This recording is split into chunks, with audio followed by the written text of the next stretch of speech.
Vols are back. Can't kill it. Can't kill it. Go. They waiting outside. They flooding the gates, I'm flooding the wrist. Like no, I ain't got it. Stormy and Scott. It used to like when he got my brothers with me. We lighting the city on fire. Protect my Achilles, cause they tryna kill me, but I never been so alive. Yeah, whiplash, whiplash, we get whiplash, we get so live. Whiplash, whiplash, whiplash, all night. We lit, we get whiplash, all night, all night, all night.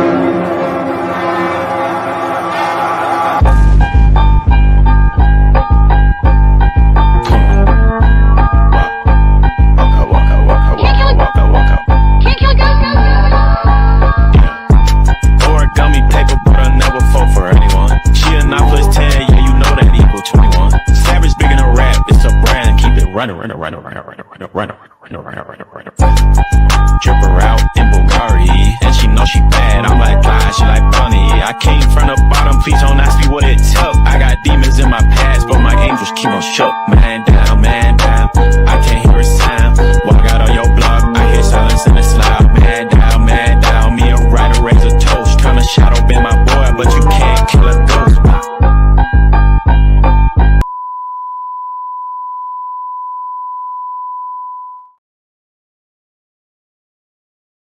Now, who's that smexy lad right there? I really wonder. I really do wonder. He doesn't have any similarities to me. Julio, I see you in the back room. I'll let you in just a sec. Oi, fellow comrades. It is Squidtard here, along with Lucas Sharp, who we're still waiting on. He's got MIA currently, so hopefully he'll show up eventually. And then, of course, my boy Julio Rodriguez, who we'll let in just a second. Welcome to the next episode of the greatest Tennessee podcast on planet Earth, the Vol Star Podcast, episode 44. We've been doing this whole jig for a while. Yeah, so we'll go ahead and let our first co-host in here. Julio, you were about 15 seconds late. Oh, yeah, I'm sorry. Yeah. Oh, the other thing I was going to say, ain't Lucas not going to be here, I think, because he said he was going on a vacation, I think. I did remember that. He said he may not be able to, but it's fine. I just wish he said something. Yeah, well, he did say that. He said he might not be able to. So No. I mean, I get that. Things happen. Whatever the situation is. If it's just vacation, I hope he has a phenomenal one. Yeah. And by the way, we do have a very special guest for tonight's show. So we are going to be rocking the 3-person show tonight, regardless of whether or not Lucas is here. Before we let him in, let me go ahead and introduce the comment section. What's up, Andrew? Textbook and Bulldog JC. Greatest talent video so far. Glad you think so. Hopefully I make it to the third round in the talent show, Uncle Lou talent show specifically. The guy we're about to let in, actually, he's all too familiar with Uncle Lou, as he used to be a big time troll over there, and he's a great guy. I've known him for a very long time. He's a great time Oklahoma man. We all love him. Introducing for the first time in a very long time, making a appearance on the Vol Star podcast, my boy Mark Johnson. What's going on, Mark? Hey man, what's going on? I'm not gonna lie, I almost forgot because I was playing a game of 2K and went to double overtime with I one of feel my friends. that. Ooh, must have been real competitive. And he got mad and started calling me a bunch of names, but it's all right. That's how it works. I whooped him. So Yeah, as long as you don't anyway, pick up. yeah. Hey, what's going on, man? Well, good to see you, bro. Really good to see you. Welcome to the podcast. Of course, since you're not a Tennessee man, I'm going to try and deviate from that a little bit tonight. We'll talk about Oklahoma a bit as well, to do a preview of their football schedule. You can tell me what you think about them. And, well, it's been a long time since we've seen you on YouTube. How you been after all this time? Good. I'm in college. Just trying to get through life right now. Still watching football for sure. Very passionate about it. Feel that. still hyped about the new NCAA coming out. So. Oh yeah, I can definitely feel that. The waiting, the anticipation is killing me, my man. Yeah, no, I'm on edge about it too. I really, really want to play it. It's going to be it's actually coming out while I'm going to be over at the Hog Fest thing that Hoghead is running. So, but that's all good. I will be hopefully I'll have my Xbox by then and I'll be able to bring it and we'll be able to play. I bought one just for this game, so yeah, right. That's the only reason I got it. So right. That's the same thing here. When I get that new gen Xbox, really the main reason. Dude, we haven't talked for so long. Holy cow! It has. It's been. No, I still have you on the Switch. I see you playing that Pikmin 4 every now and then, but like that's about it. I played it briefly when it first came out, and then I never went back to it. So it's been a long time. I think it's been almost a year since I went back to playing that game. I don't remember. I'm just playing a game. That's you on the top left and be like, "Hey, that's Squidtard." It's that one guy I used to talk to. Yeah, I know, right? I still have some of the live streams from back from 2018 where you came in and trolled me about, Kansas. Dude, look at them. Look at Kansas. I knew it. All these years later, it's come to fruition almost. The Jayhawks are actually a respectable top 25 team. Yeah. I started as an Oklahoma State fan. That's how I started as like my trolling career on Uncle Lou, bro. Was Oklahoma State. I'm an Oklahoma fan, obviously, but dude, I remember that. I think it was like what year was it? What year did I start? Was it 2017? I think it was 18 because that's when I first heard you. Could have been earlier. I wasn't there for every single stream. No, I was watching Uncle Lou. Like how I learned about Uncle Lou was the Rose Bowl stream. Mm-hmm. I was watching the Rose Bowl and I was like so mad and upset about that. I'm not gonna lie. I should have won that game, dude. That was a brutal way to go out. I mean, that defense was just gosh. Yeah. The Lincoln Riley special. Yep. Good news is that's a whole nother person's problem now. Dude, yeah. Thankfully, dude, I love to just watch him lose big games at USC, dude. This is one of my favorite things to do now. Just sit and watch him lose games at USC.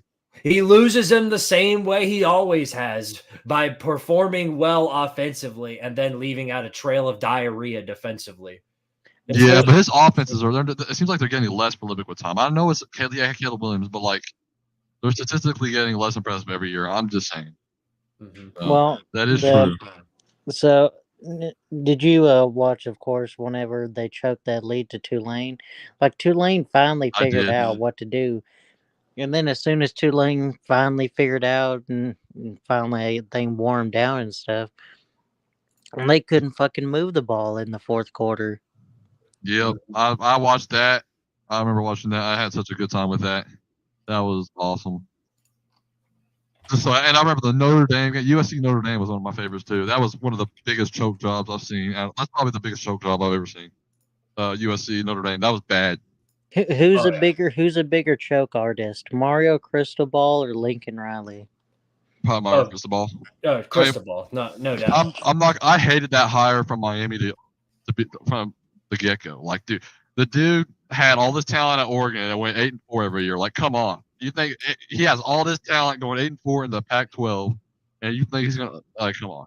They should have known that was not a good hire. No, he's an insanely good recruiter. The only issue is once it comes to game management, every time he fumbles, just boneheaded decisions. I was baffled when I learned that whole Georgia Tech debacle where he basically fumble. They had the whole fumble. The story behind that, obviously. Yeah. I was baffled to learn that wasn't the first time that happened, and it happened a bunch of years back when he was at Oregon. Yeah, Stanford. I think it was. Yeah, I was about to say. I think it was Stanford where he did it. Oregon is in a great spot now, so they're probably glad he's gone.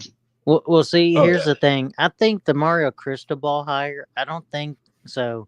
On one hand, I think it's a bad hire because they'll underachieve, but on the other hand, I think it's a good hire because I think they'll have better talent, and that maybe if they at least hire a competent coach after him, that I think maybe the next coach could do something. Well, I also do think it's a significant upgrade from where they were beforehand. So that's got to count for something. Oh, look at this! Look at this. To be honest, what's going on here? Is the dumpster for the rest of my life because I just love it. It's really fun to watch. I remember I called Mario Cristobal Cuban Jimbo Fisher without Jameis Winston.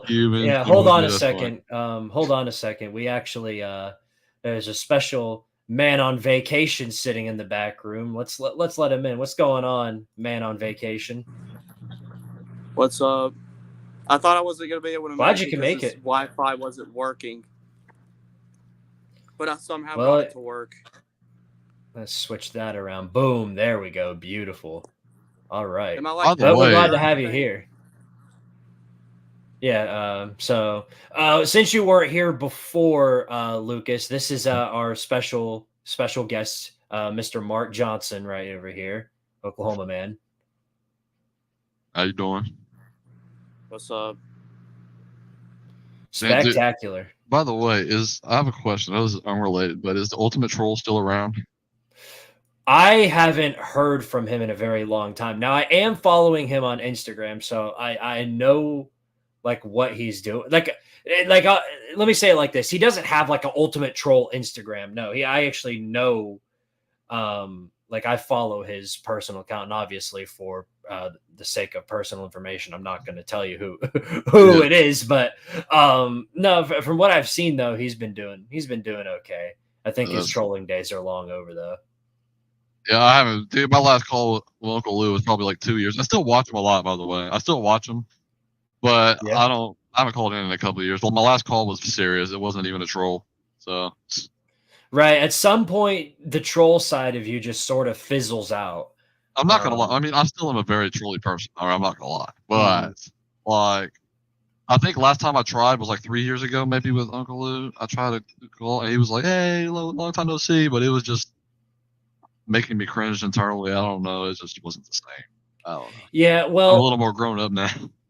Well, all those people, this is something I noticed, and this is kind of how YouTube is nowadays. So it isn't just us. Goes from my comment section too. A lot of the people that we remember and talk to from 6-7 years ago aren't on YouTube anymore or have moved on and basically gotten on with their own lives. One guy I used to be really good buddies with and followed all the time, or it was an Oregon man. By the name of Drake Luke, or Wrong on Purpose. The dude was awesome. He made a big rant video talking about how the Oregon Ducks are going to win a national championship a couple of years ago. It was so funny. But coming on 5 years now, we have no idea what happened to him. He just suddenly disappeared off the face of the earth. And I think that's what happened to a lot of the people that were in Lou's comment section, 5-6 years ago. The only reason this happened is because I realized I was scrolling through my friend list on Discord. I was like, Squidtard. I'm like, wait a minute, is that Squidtard? And I was like, hey, what's up? Yeah, well, that's not how our DM started, funny enough, though. It started out saying, we're going to beat that Tennessee ass. So. Oh, yeah, that's true. Yeah. But if the goal was. It's true. Yeah. It's true, by the way. Well, if the goal was to get my attention, then you succeeded. But. Yeah, I mean, it was very true. It's very true. It will happen. I'm just going to keep it a buck here. I mean, wishful thinking. Think of it that way. It's going to happen. It's going to happen. We gotta find out though for sure. I respect you as a Tennessee fan, okay? But my first, I've been watching football since I was 2011 was my first season. So how old was I? 8. I was 8 years old, and that's when I knew the rules and everything by then. And but I remember the home and home we had in 2014 and 15. I remember that so vividly. Oh yeah. And my first ever I'm not talking smack about Tennessee fans. But my first ever run-in with Tennessee fans was Big Fall Daddy. Okay, I found his videos on YouTube about the home and home. He was talking so much trash about we're gonna beat them, and it gets blown out, and they got blown out at home. And I was like, okay. I'm like, okay, this dude. So I thought that was funny. And then I had the next season, bro. He got so mad. Anyway, that was my first what's that word called? Where it's your first my first impression of Tennessee fans. So it was not good. I was like, dude, this dude's a trashy guy. I was like, what? Now he's pretty cool. I mean, I respect the guy now, but I was a kid, so I kind of took it personally. But things happen. I can't count on the amount. I can't count on my hands the amount of times I took trash talk videos personal. I have a vendetta against half the people in this comment section for half. I also think it's because we were in the Big 12 and fan. I mean, OU fans are very passionate, sure, but the rest of the Big 12 fans, not as much. A Mhm. lot of basketball schools in there. Now, That's Texas how I know, fans, yeah. I'm not gonna lie, I cannot stand those idiots. Oh yeah, Uh, that's how I wait. know. At least like from a fan perspective, you're in the right place. Yeah. We're like the only conference that actually geographically makes sense now. At least the South Conference, they're all in like the same general area. Then you got all the other conferences. Like the Atlantic Conference, you got Pacific teams in the Atlantic Coastal Conference. Like what? Someone Oh, said they need to rename the ACC from the Atlantic Coast Conference to the All Coast Conference. Yeah, they could do that. That would make sense. I saw Or where they were some- going to try and rename the Big 12 to the All State whatever conference, Yeah. and I'm Yeah, like, Big 12's everywhere, But dude. wait, guys, hear me out. This will bring back nostalgia. So why don't they sell the rights to Southwest Airlines and call it the Southwest Conference? that would That'd be be cool. I mean, it'd I be mean, an it won't interesting make idea. sense, but you might can get the nostalgia pop out of it. Yeah, right. That is a good Yeah. point. Okay, so we do have some topics to go over today. I'm going to try and get these out of the way as quick as possible so we can get to the meat of the show. But of course, I introduced our special guest for tonight, Mark Johnson. First of all, we have hit 1,000 subscribers over here on Squidtard Sports. I appreciate all of you guys for following this channel. That is a great accomplishment for a multitude of reasons. But a big reason why is because I don't know if it's gone through yet, but of course, Squidtard Sports is now officially monetized, which means that money, but also it's just a big step forward for this channel. I think I'm already working on the script for the college football iceberg part 2, which if you haven't seen part 1 already, I don't know what in the world you're doing. It blew up. I was very shocked to see how well that performed, but I appreciate all of you guys. Of course, appreciate everybody who's helped me along the way to get here over at 1,000 subscribers over here on Squidtard Sports. So a shout out to all of you guys who subbed up to the channel. All right. Well, obviously, I say this every show, but over here on the Vol-Star podcast, we are not official Tennessee. We're not affiliated with the university at any point. We are just big time college football fans over here. I say college football fans because, well, Mark Johnson's not a Vol fan. But, as always, appreciate all of the viewers here. And I just looked and super chats aren't through yet. So we can't do super chats yet on this channel, but I imagine that that's coming soon.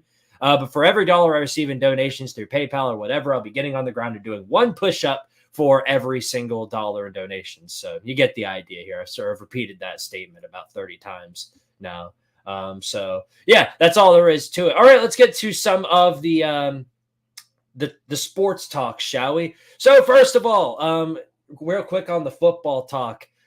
First of all, we lost Lucas. I think his internet gave in, whatever internet he had. All right, so for starters, football talk for Tennessee. For those of you who don't know, we do have a brand new commit this week, 4-star edge in the 2025 class. Jaden Lofton has officially committed to Tennessee over Wisconsin, Penn State, and Syracuse, among others. He's the number 9 player in New Jersey and a big-time defensive player to help out this team. So great pickup for the Vols. Julio, any thoughts from you on that? I feel like some people might say, "Oh, Syracuse." Fran Brown is there. I think Fran Brown's a great recruiter, so I'm not going to put down Syracuse anymore. Hopefully, Fran Brown can actually do something with them and actually make the game somewhat respectable next year.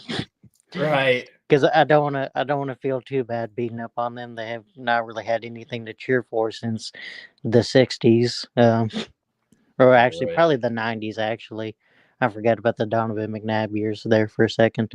But yeah, hopefully he can actually do something with them. Other than that, I think we got a pretty good player, and thank God it's not a quarterback out of New Jersey, if you know what I mean. Can't argue with that. Cannot argue with that.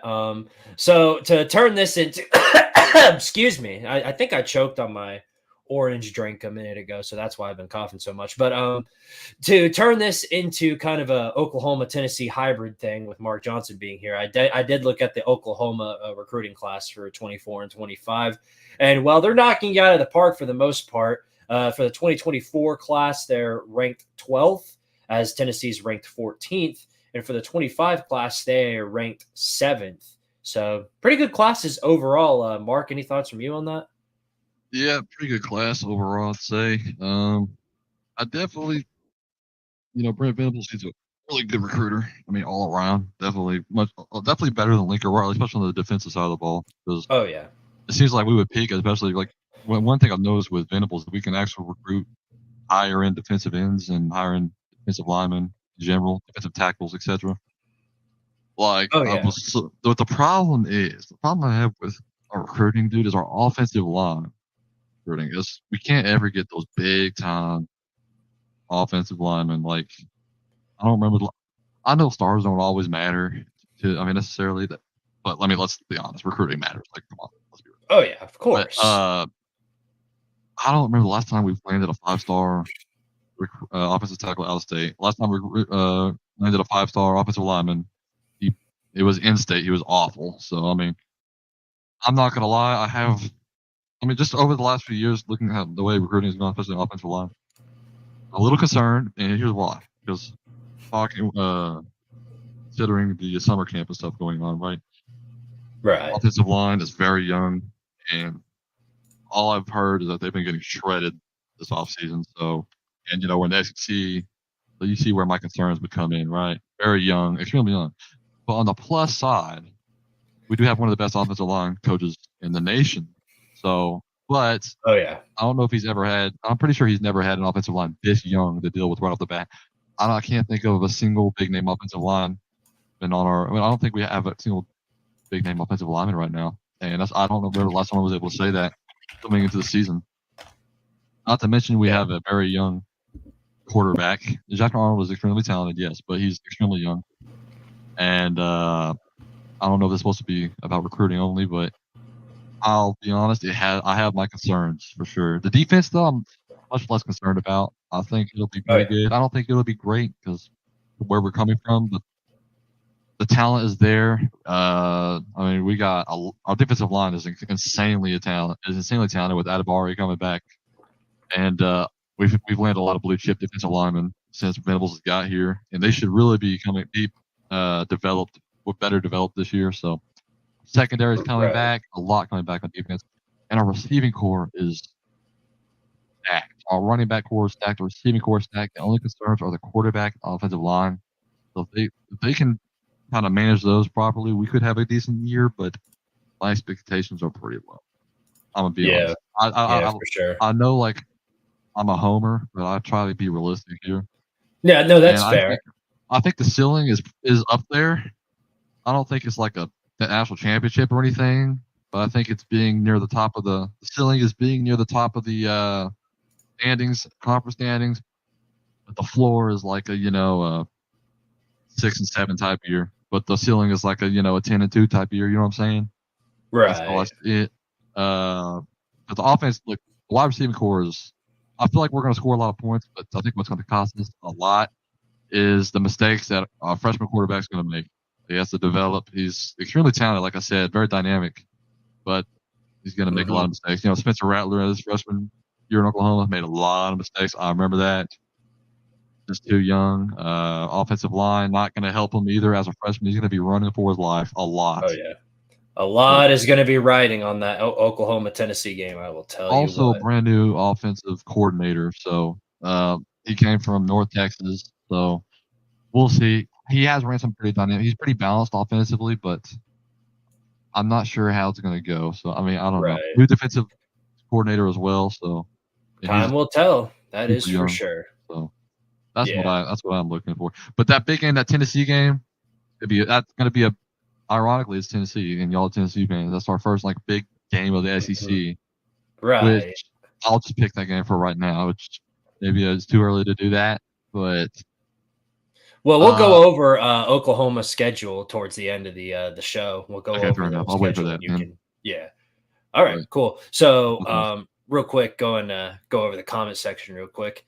Lucas Sharp, I will mention Central Michigan at the end of the stream as long as you do one favor for me, and that is make sure to retweet the Twitter show because I'm looking at our viewer count right now, and it's in YouTube terms, I'm glad with what I got, but I don't think the Twitter people know that I am live, or at least your Twitter people don't know. So just retweet that if you would. Thank you very much. Sprinkles is here, who is formerly, yes, sir. Glad to see you're here, buddy. Hope you are doing great as well. Ian the Hyper says we need more AI covers. No promises. Well, maybe one more, depending on whether or not I win or lose in tomorrow's talent show.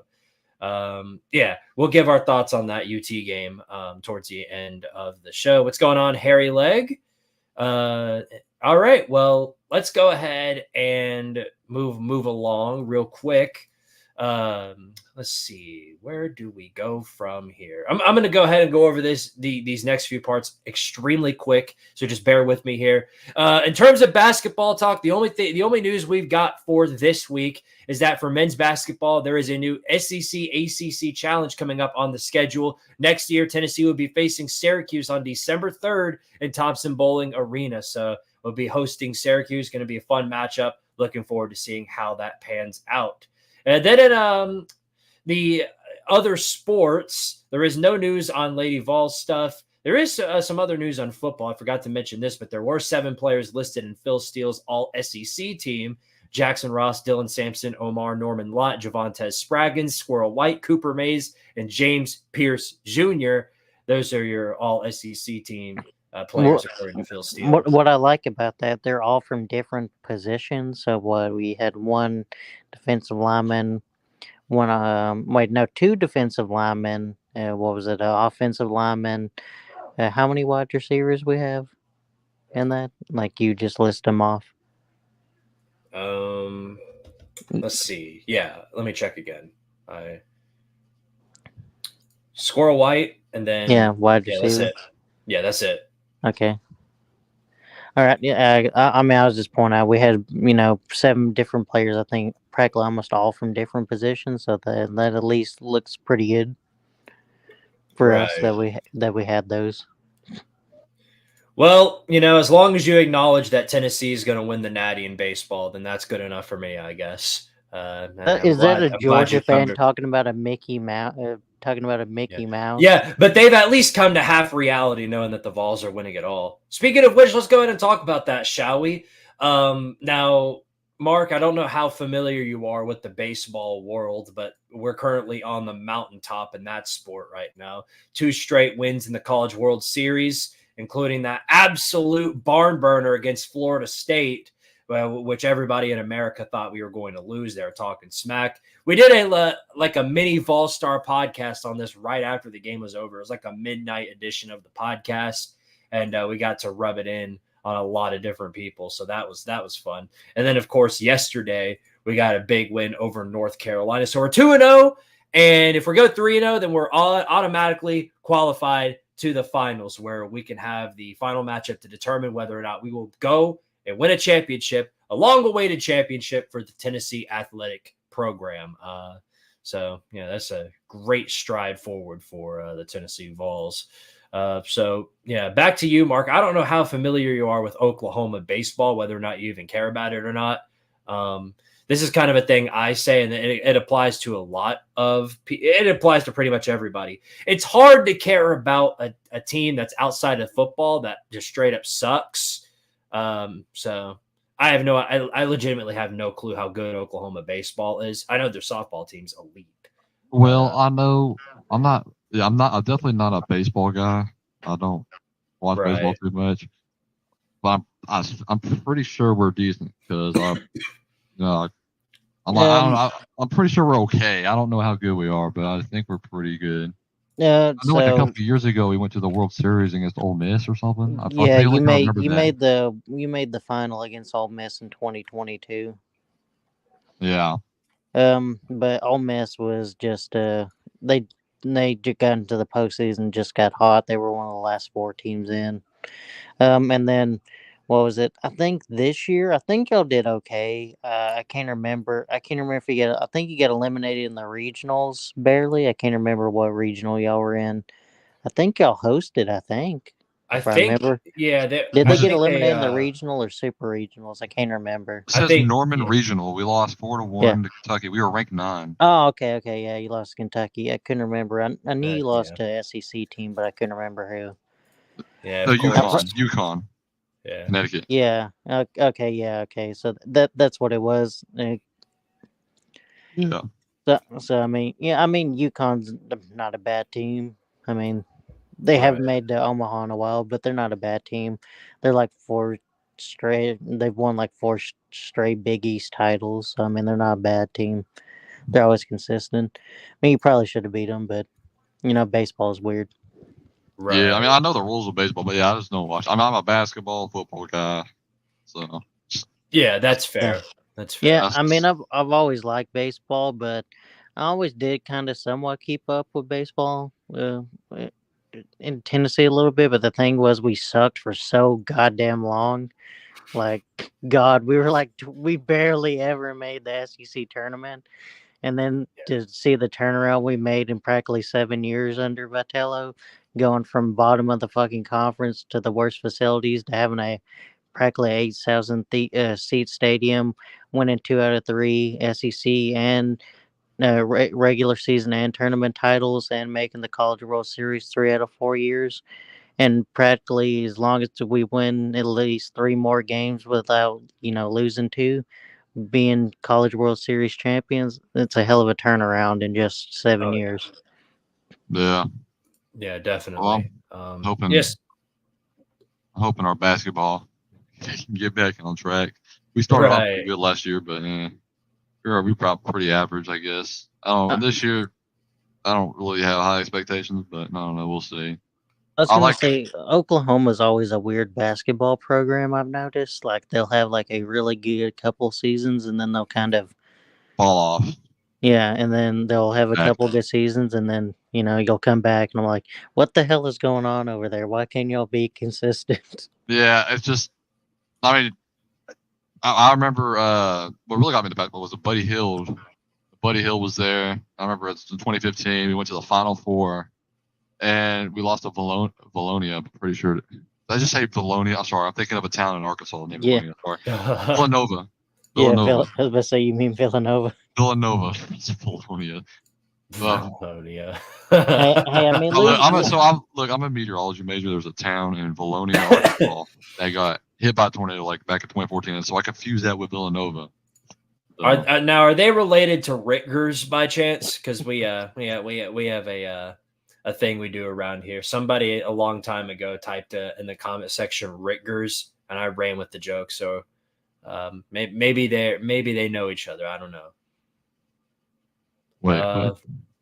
Yeah, Rutgers. Rutgers. Anyway, while we're on the topic of Florida State, I feel it's important that everybody knows to please repost this image to scare a Florida State fan. I feel like that's very important knowledge to know. Yeah, no, definitely. FSU fans are crying after the game that Burke swung and that they should have won the game. I'll name my least favorite fan bases just to make people mad. Like my top 3 least favorites. By all means, please do. Okay. My least favorite are Florida fans. Okay. I always had a hatred for them, just, observing them from a distance over the years. But then we played them in 2020. That sealed the deal. My least favorite fans are Florida fans. Now, I'm not going to lie. Now, this could change while we're in SEC. But all my I'll put Tennessee outside of the top 3. Okay. Put them at like number 4. Oh, but I just got to say they're there because my interactions have all been really negative with them. Now, I'm not saying y'all, but you could change that. But they have not been good. But Ohio State has to be number 2. Ohio State. Yeah. I don't put Alabama and Georgia in there because they actually back it up. When they back it up, I respect it. You know what I'm saying? I respect it when they back it up. Like they can be if they're like really good and they have the right to be obnoxious. I'm sorry, I can respect it. It's the obnoxious fans that don't back it up that drive me crazy. Yeah. And so that's why you got Ohio State. They're always there, but they can never get it done. They can never get. And 3's going to be Texas. One thing that made me really laugh about Ohio State fans this past season was that when Michigan won the national championship, Ohio State fans have always been about, it's all about us and we're just carrying the Big Ten. Well, now that Michigan has won the national championship, guess what they're running around doing? Well, the Big Ten pride, baby. Big Ten is the best conference, owns the SEC. The Big Ten is the premier conference in the college football world. They're all Big Ten pride. Now, I wonder what happened. Really, I wonder what happened. Reality struck. That's what must have happened. Yep. Turned into a cuck all of a sudden. Yeah. Ohio State. I definitely don't like. I remember that 2017 game, dude. They were talking so much smack, and I'll be honest, I didn't expect us to be that good that year because we had a first year coach, and it was just so much uncertainty. But I was surprised when we won that game. I thought it was going to be like a blowout loss. I'm not going to lie. Yeah, well, And then our a lot of defense people looked thought the same. Back in 21, a lot of people thought the same thing when Ohio State hosted Oregon, and then Oregon went into Columbus and slapped the crap out of them.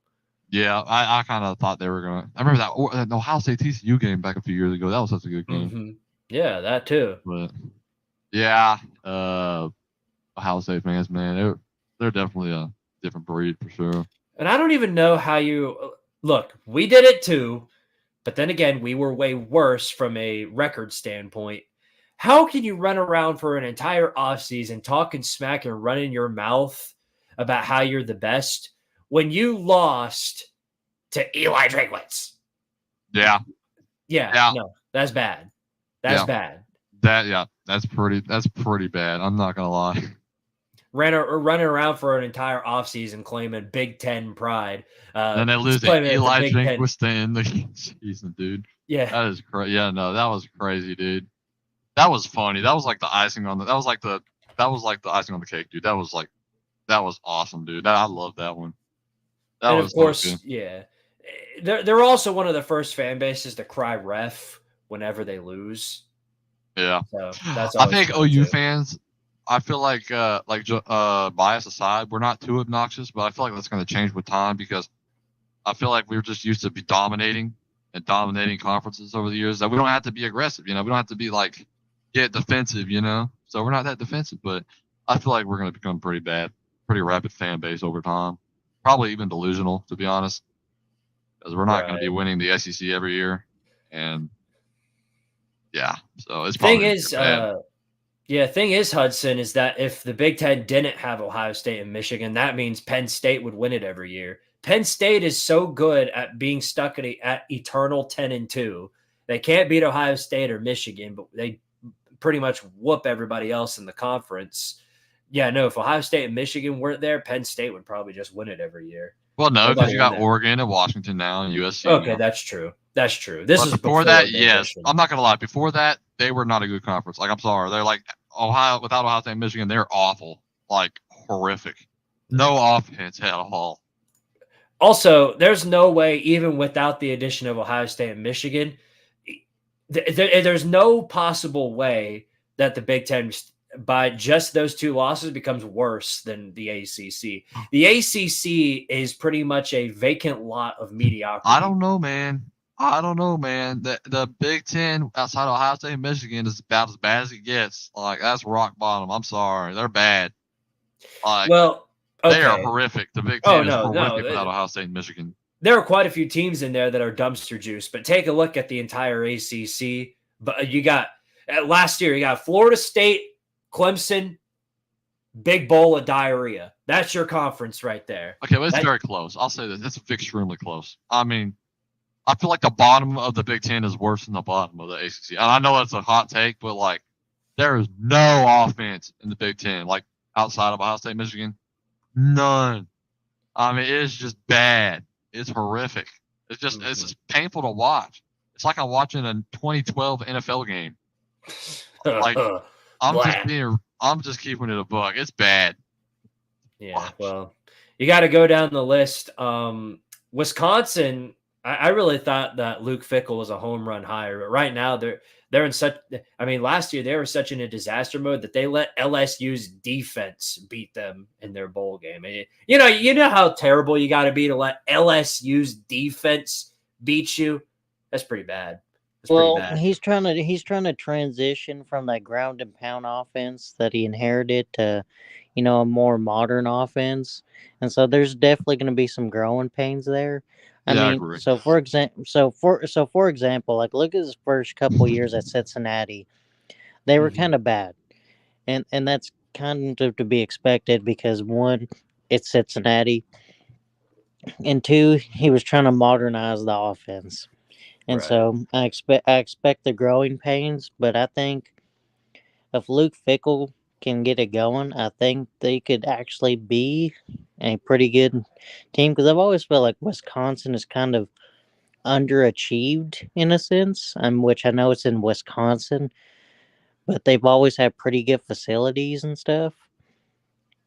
Yeah. And outside of that one, what was it? The one undefeated year in like the 90s, and I think one undefeated year in what was it? Just 2017, 2010, right? yeah, 27. Yeah, I was gonna say 2017. I think when they faced Michigan State and lost. Yeah. I feel like they've kind of underachieved as a program somewhat because even when Barry Alvarez was there, they've just always lost a couple games they shouldn't have. They didn't lose to Michigan State in 2017, did they? I thought they lost to Ohio State in the no. So I can't remember. No, fuck. There was one year they did. I want to think. What was it? No, it might have been 2014. Yeah. Well, I remember 17 was the year that they were shy of making the playoffs. No, that was Iowa. Fuck. Yeah. I think they got blown up by Ohio State. Maybe I get it mixed up. I think Iowa went undefeated. Not the hate against Wisconsin 2017, but that was one of the worst undefeated teams I've ever seen. They played literally nobody until Ohio State. Like it was. I mean, I knew.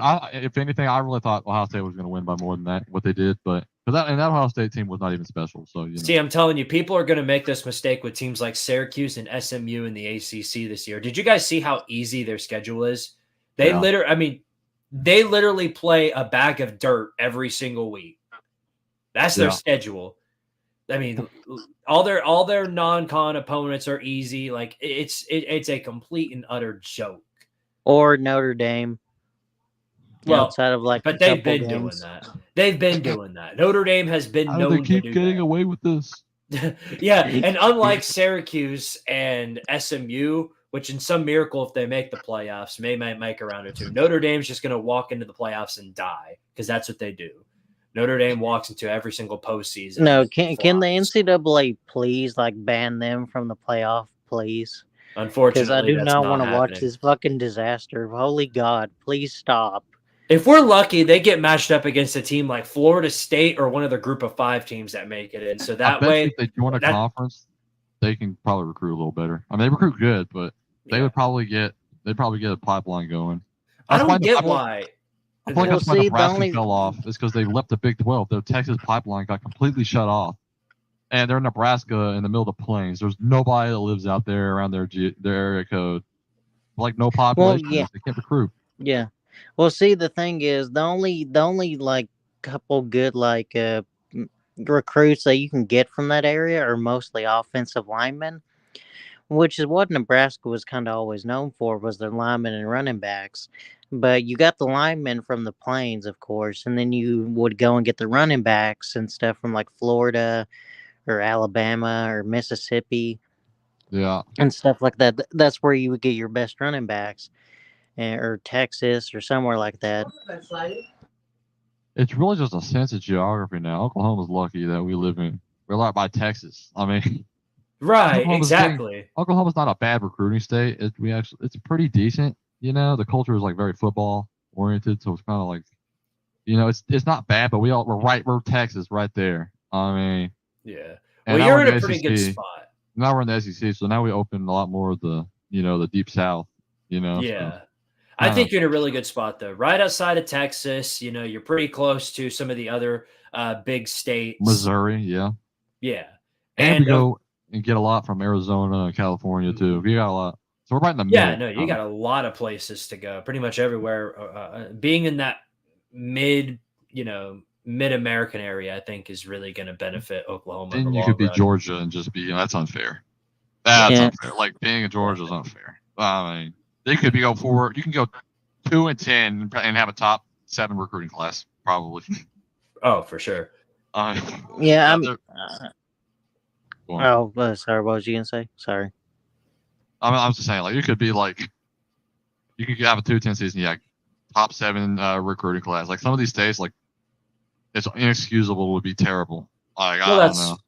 That's what Mark Richt was known for. Before Kirby Smart, we had Mark Richt there for Mark Richt. years. Yeah, I remember his Miami days too. Those were man. And every single year, he would come up short against the big opponents that he needs to beat. or he'd crap Have us himself come in to Jesus a meetings. big game. Yeah, yeah, exactly. He's a nice guy, though. I would feel doesn't he have like Parkinson's now or something? I think so. Yeah. Yeah. yeah. Unfortunate. Hopefully he I guess gets better, but I think For sure. I kind of thought that the Mark Richt Miami experiment was going to work a little better than it did.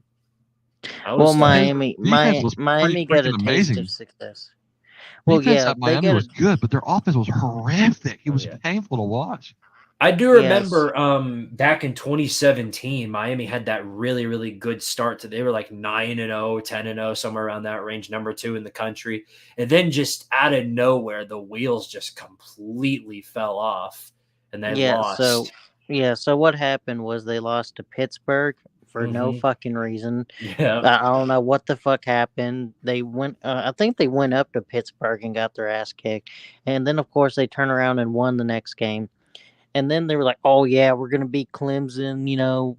Pittsburgh was just a freak accident. A fluke. Even though we get our ass kicked, And then Clemson they got disemboweled them. Yeah.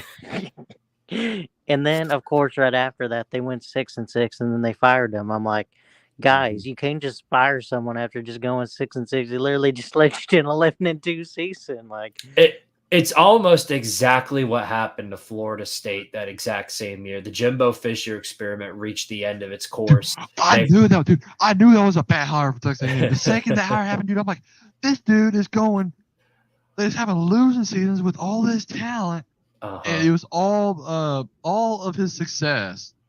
No, I was a dummy. With not even him. It was not. Yeah. I mean, he's not even responsible. He's not even responsible for it, dude. I'm like. I'm sorry, dude. It was so stupid, dude. Yeah, no, I was a dummy and bought into the hype in 2022 when they had the number 1 recruiting class. I was like, this is literally it. Jameis Winston. Texas 8-4, finally getting their stuff moved. I think they can do better than 8-4 this year. And then they go out week 2 and lose at home as the number 6 team in the country to Appalachian State. Yep. So at that point, that I was like, there is no way. I mean, it could be a year from now. A month from now, a day from now, Jimbo Fisher will not make it at A&M. He does not know what the hell he's doing. And everybody else thought the same thing. Past that point, nobody believed in Jimbo Fisher's ability to coach anymore. And rightfully so. He couldn't win anything after that. He just had Jameis Winston. And, it was in Florida State, He had Jameis Winston, and Jameis Winston led it. It was just that good. I mean, he started I thought he was a good coach, but then I started seeing him like with all the talent at Florida State, like just choke jobs for a couple of years in a row. I'm like, this dude, and the Texas A&M hires him. I actually love the hire because I hate Texas A&M. I hate their fans. That's actually a rivalry for us. I don't know if you know that, but that's like one of our old rivals, and we literally own them. By the way, I'll make that known that we own them. We are their fathers. Anyway. And anyway, so I loved it. I love watching them lose, and not to mention Texas A&M. It's like a joke. I don't know if it's a well-known like joke, but in the Oklahoma community, it's like a well-known joke that Texas A&M they take credit for like other schools' championships and stuff. Like I kid you not, they like took credit for Kyler Murray's Heisman and like posted that on their Twitter. Like I'm not even joking, and they got dogged on for it. Oh yeah. Well, I remember how much like, fun I had making the hate video that I did for A&M, where I stood up here. It was like, "Dig 'em, Aggies." They're in a cult. So see, here's the thing. Even I hear all the people talk trash about Texas A&M, but I've never really had like a bad interaction with them. Like, because literally the only like two or three Texas A&M people I know are pretty level-headed. So maybe I just haven't ran into the bad ones. I'm gonna be honest; they probably are retarded deep down, but I don't know. Because I was literally just in a space watching the Texas A&M and Kentucky game before I came in, and one of my friends was in there, who's Eddie on Twitter, who's a Texas A&M fan. And we were sitting in there watching it, and like I said, he's pretty cool. I don't know, maybe I just haven't encountered the bad ones. Maybe it's just because they're like our old rivals, who our fans already hate each other. I mean, it's like it's kind of distant rivalry, but the rivalry I think is going to come back from the SEC. But like, because we're in the SEC now, and not to mention they literally declined us in Texas joining. They're the only school that tried to stop us because they knew. Look, they knew if Oklahoma and Texas joins the same conference as them, they're in trouble. Like their program is in jeopardy. I'm not just saying this; it's the truth. That's why they left the Big 12 in the first place because they could not. Oklahoma, Texas were stealing all their recruits. You know, they were stealing their recruits, and they could not succeed. They went to the SEC. They have the SEC brand on their chest, and you're like, "Oh, Oklahoma, Texas wants to join." You know they do. Like their program was in jeopardy, and it is in jeopardy. I'm not gonna. They're in trouble. They're in some serious trouble right now. And Well, I think deep down, they're definitely not in trouble in baseball. They're up 5-0 on Kentucky. Thank fucking God! Knock those fuckers out. Yeah. So shout out to these people. Kentucky baseball. Kentucky baseball. Kentucky baseball. Whoa. Pick up your shovel and get back to the coal mines, baby. Go Big Orange. Yeah, great work. Great work, y'all. Great work. Yeah. So we are running a little low on time here. So I believe now is a better time than ever to take it back to football and take a good look at the Oklahoma football schedule for 2024. Hey, Mark, I wanted to ask you this. So since you're joining the SEC, what's your opinion on Kentucky fans? Because, you know, as a Tennessee fan, we hate them just because they try to talk trash to us all the time, even though we completely own them in like every sport right now. Well, I really haven't had very many interactions with them. I know they have Bob Stoops' brother. What's his name again? How am I forgetting it? Mark Stoops. Mark Stoops. I knew his name. I don't know why I forget that. But I don't really have very many interactions with them. I don't know. I mean, they're from Kentucky, so they're probably retarded, I guess. But you know, that's the only place of judgment I have. No. So a lot of people always ask, like, I think it shocked Georgia fans, like how much Tennessee fans hate Kentucky. And the reason I think it shocks people is like, oh, Kentucky, you know, is irrelevant. But here's the thing. Kentucky fans are just annoying because they'll try to talk trash. But it's like, sir, you have beat us 26 times in like 113 years. Please stop. Okay, I understand what you're saying now. Because from a place of Bedlam, okay? Let's talk about Bedlam. It's a very similar situation, except we dominate them a little more than maybe y'all dominate Kentucky. Like, they have 15, or no, maybe it might be 19 wins against us since 1890. They have 19 wins against us. And and they talk so much trash, and they want to say that they own us. So they're like, we have more championships with all sports combined, even though about 40 of those come from wrestling. Okay? Yeah. You remove wrestling, it's not even close. Okay, we actually are good at several sports. They're not. They're okay at football. I hear them do. And they talk so much trash every year, and they get smacked in the face. And they have that occasional win once every 7-8 years, right? Like last year. Yeah. You know what I'm saying?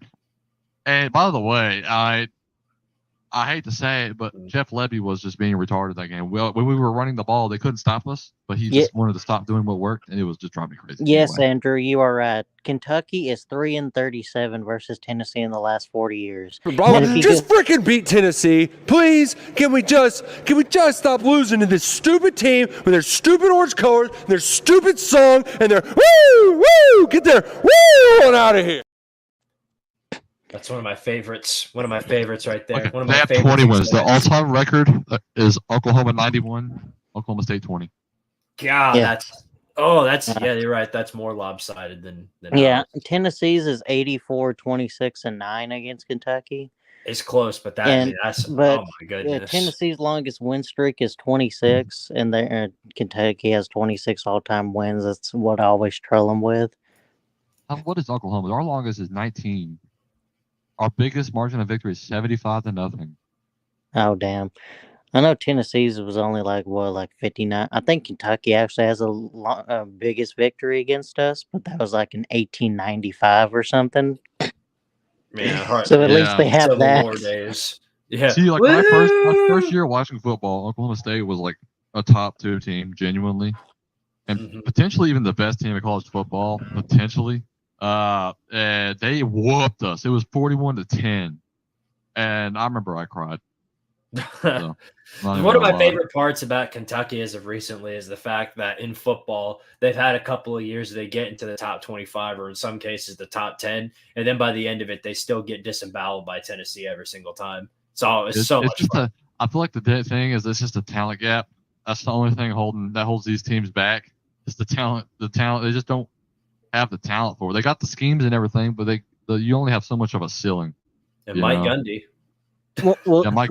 Oh, I know y'all don't probably hear about this, but interstate, like Oklahoma State fans who talk to me in person, they're like, "We need to get to the next level. We need to get rid of Mike Gundy. I'm tired of the same stuff every year." I'm like, "You guys were nothing without him. You guys were horrible. You guys were Kansas.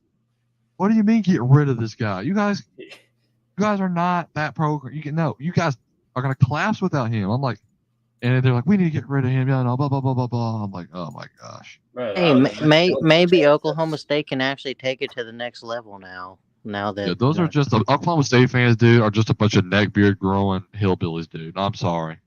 I mean, potentially even incest candidates. I mean, I'm just gonna keep it a buck. I know it's, maybe a little extreme, but that's just the truth. They live in the woods, they do methamphetamine, etc. Well, the good news for them is if they're looking for a coach, I might know a man. When can I start? Dude, Bush Jones. We played Bush Jones last year. Again, is it Arkansas or was it Missouri State or was it Arkansas State? He's Arkansas State.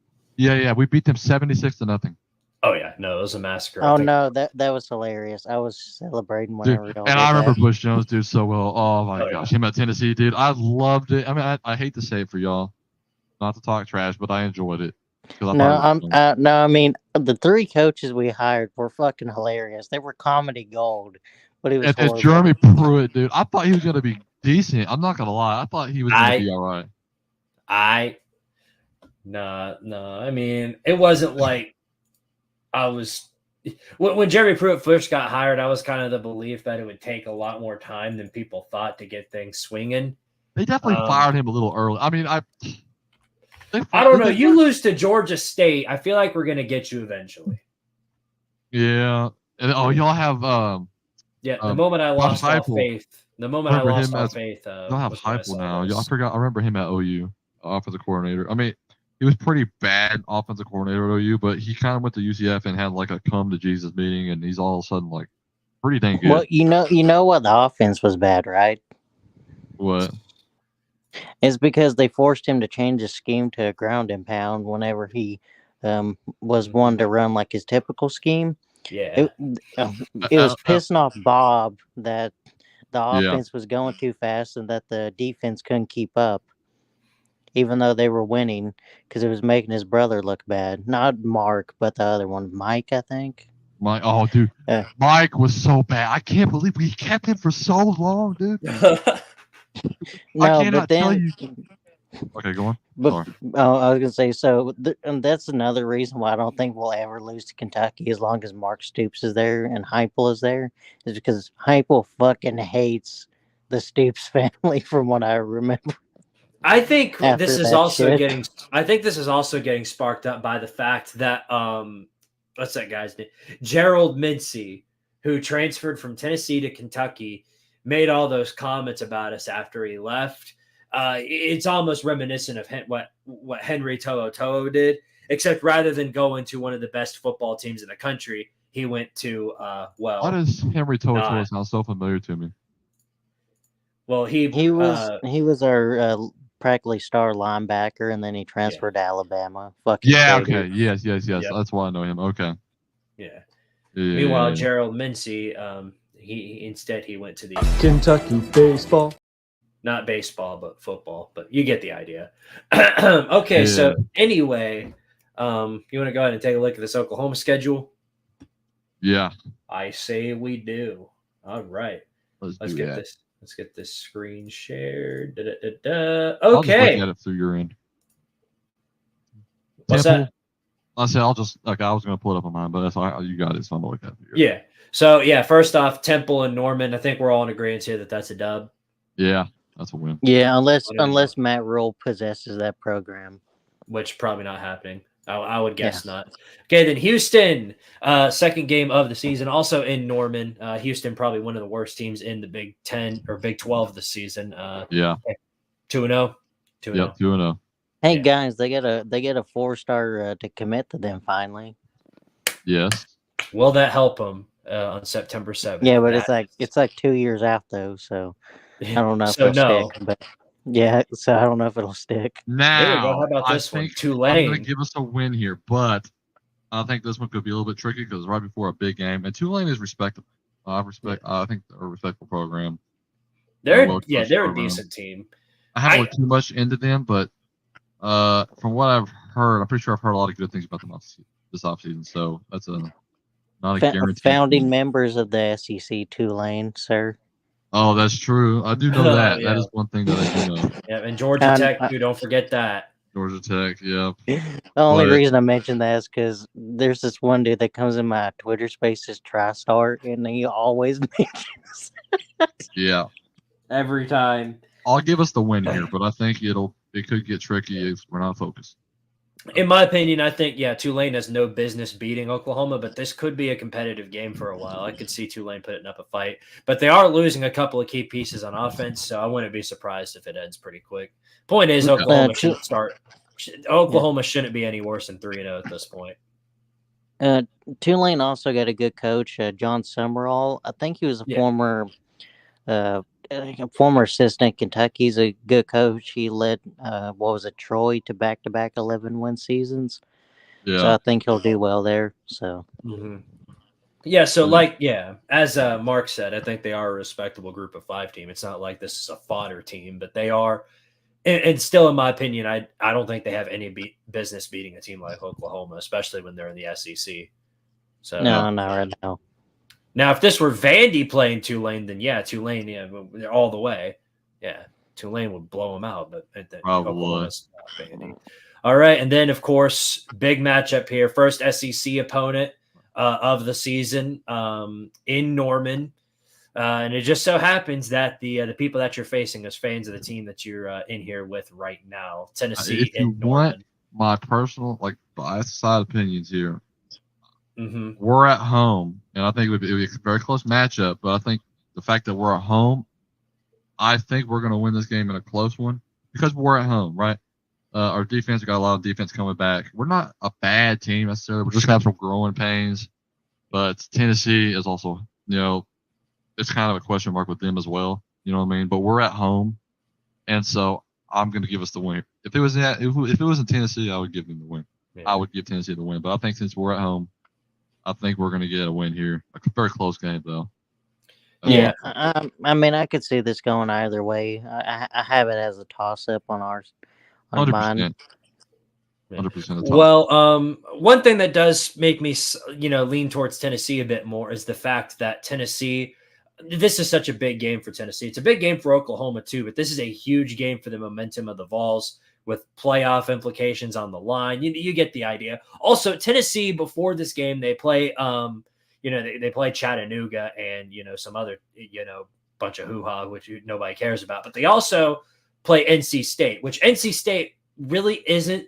They probably aren't the best ACC team, but they are a respectable top 20, top 15 team right now. And I imagine that they'll be ranked as such when Tennessee plays them. So in my opinion, from that alone, I think Tennessee would be a little more battle tested going into this matchup. Nico, they'll probably get to feel out the offense a bit. Heupel's offense, they'll get a feel. And Heupel, coming into town with Oklahoma being hosted, this is going to be such a great game. But just based on the fact that I think Tennessee would be a little more battle tested going into this game, I would have to side with the Vols. We do have Tulane, which is a good thing. No. They're respecting. Yeah. I think I gotta go with the home team because, like I said, I think we have a very good. Our running back room and wide receiver room is stacked. I mean, they're up there in terms of the SEC rankings, obviously. But I mean, it's our offensive line is the biggest question mark. I think there'll be growing pains with both teams. I think you just got to go with the home team. Well, Oklahoma's O-line will definitely have to have a really good game because Tennessee's coming in with one of the best D lines in the country. So this is going to be a really, really tough game. How is the Tennessee offensive line? I know Oklahoma's defensive line should be very good this year, but how was obviously the Tennessee? But I think, from my standpoint, I think they'll be pretty good. Cooper Mays returning for another year. I think my only concern will be on the outside. On the inside, I think we'll be absolutely fine. On the outside, not so. I mean, I don't know. Javonte Spraggins coming back for another year. I don't think we'll miss a beat on the front seven. I think we'll be okay in that regard. Also, OU is just. I mean, in terms of a skill position standpoint, we are very good. It's just other than quarterback, which is a question mark, and offensive line. Those are our only question marks, which can cost you big in the SEC, obviously. But I mean, the other position groups, we are extremely good. How's your secondary? Secondary is pretty good. We got everyone coming back. We got Peyton Bowen. He was an All-American last year, so he's a freshman as well. I mean, he was an interception machine. Our safeties were pretty dang good. Our corners had some struggles, but they're coming back. So, and they also played well. They turned over the ball a lot. They were very young, so they have a lot more experience. But the thing is, we had so many interceptions on our defense last year. I'm pretty sure we were second in the nation, actually. If not, we may have even been first. So we have a lot coming back on defense. Our linebacker core is stacked. So, I mean, our defense looks good. It's Oklahoma, so without a doubt, that's my biggest concern as a Tennessee fan is our secondary. We pretty much hit the reset button on our entire secondary. We've got all new corners, all new or transferring safeties, corners, the whole ordeal. So it's just a matter of how they'll fit into the system that Hype. Our receiving core is stacked. I mean, it is absolutely loaded. We got Deion Burks, we got Nick Anderson. You know what I mean? And yeah, we just got I don't know. That's one of the best receiving cores we've had in a while. But we'll see what happens. The one plus though, we did add 2 freshman All-Americans at corner, out of the transfer portal. One from Oregon State and one from Temple. So right. that was good. One. I'm pretty sure we had. Sorry. Oh, and we got Juilo. Funny enough, you said Farouk. His brother actually plays on Tennessee as a safety, I think. Isn't Farouk from Tennessee originally? I think he's from Tennessee actually originally, if I'm correct. I don't know, but I know you said Juilo Farouk. I know they were from Maryland, I think, is where they were recruited from. But Idris, his brother, actually plays safety at Tennessee. I don't think he'll play any this year, but just a fun fact. Let's see. Farouk is. I'm trying to look at the roster. Yeah, he's from Maryland. I think I confused him with Woody Washington. Yeah, Woody Washington was from Tennessee. Yeah. Dude, Jaden, oh my god, this wide receiver core, dude. I mean, I don't know. It's hard to. I mean, I'm being genuinely honest. Like they put up insane stats last year as freshmen. Very young receiving core, but this is going to be, these are 2 very similar teams facing similar situations in terms of just overall productivity. Tennessee also has a really good wide receiver core, got a really good front seven, just like Oklahoma, and 2 freshmen, 2 brand new starting quarterbacks. This is going to be such a good game. I'm really, really looking forward to this. I'll say one. that. Yeah. I'll just say that. Definitely a toss-up for sure. Personally, I'm gonna give the Hogan the advantage. I'll respect it. I'll respect it. We are over an hour, so I'm going to try and fly through these. So next up after that, you go on the road into Jordan-Hare to play Auburn. I'm going to say this. I think if you lose to Tennessee, I think you beat Auburn. But if you beat Tennessee, I think you lose to Auburn. I'm looking at 1-1 in both of these games here. It's possible you could go 5-0, but I don't know. Auburn, I think, will take a step forward this year under Hugh. I think I agree. I think since we beat, I personally have us beating Tennessee. We're going to be at Auburn. We got Texas the next week. Probably will not really. That would probably be flying under the radar. Can't tell you how predictable these games are. Like especially before Texas, we have a tendency to lose those games a lot. So yeah, I'll give that to Auburn. I mean, they got talent there. Second year coach. I mean, with Freeze. So you get the idea. I think it's a toss up there too, in my opinion. It's definitely a toss up, but. I think we're super young. I mean, we're just so young. I mean, especially on, our quarterback and offensive line, all that. Mm-hmm. And they're respectable. They have a respectable defensive line this year. So yeah, no, they'll definitely be good on the front. I think their quarterback situation is definitely lacking. I have no idea how Peyton Thorne's going to be this season. Just a matter of how good he performs. Then of course after that you got Texas. You beat him last year. Potentially could beat him this year. But this is definitely our toughest game of the schedule, I'd say. I mean, hands down. That's a toss-up because it doesn't really matter who's better. It doesn't really matter. This game it doesn't matter. I mean, I've seen we were undefeated back in 2015. They were 1-4, and they whooped us. Right. But I'm going to give them the win. They're probably going to be better. They're better on paper, and that's really all I have to go off of. I mean, this game doesn't throw everything out the window, but I'm going to just go with who's better on paper. That's Texas. Okay. I'm going to go with Texas there. So you'd be looking at 4-2 right there. Then after that, in Norman, South Carolina. W. Shane Beamer coming to town. Shiver me timbers. More than likely, shiver me timbers. More than likely could be Shane Beamer's last year, but I don't know. Shane Beamer. This is going to be tough. This is going to be really tough, yeah. I think we could win. I think it's more like a 40-60 type matchup. 60% they win type deal. I think they're probably, they're going to have explosive offense, obviously. And we're, like I said, I feel like freshman mistakes really down the stretch, throwing an interception. I think it'll be a close game. Look, I'll say this. I think it'll be close. You know what I'm saying? Mm-hmm. But I think down the stretch, Jackson Arnold will probably make some big-time mistakes, throws a couple picks, and I think we lose the game. So yeah, I think Ole Miss has the – oh, for sure. I think Ole Miss will have the edge on the offensive side of the ball here. So, in my opinion, only if like Lane Kiffin and has like defensive dysentery, which is possible, I'd see Ole Miss winning that game. So yeah, I was going to say Lane Kiffin also usually has one game a season where he shits down his leg. So this could definitely be that. Especially because especially these games sometimes talent just takes over, even though when he's supposed to should be better. Especially down the stretch. In that case, you could give Oklahoma an advantage. Because I feel like we definitely are, like I said, I feel like we're better than Ole Miss at skill position, running back, wide receiver. But the quarterback is it's so important. Offensive line is so important. And I feel like freshman is going to make some big mistakes down the stretch. I feel like we'll be able to stay in the game. I feel like we're going to hang around almost the entire game, but just till maybe the fourth quarter, then they probably going to like pull away. Especially because it's in Ole Miss. If this was in Oklahoma or at home, maybe I'll give us a win, but it's at Ole Miss. It's kind of like the Tennessee game, really. Actually, that's really a lot like the Tennessee game for me.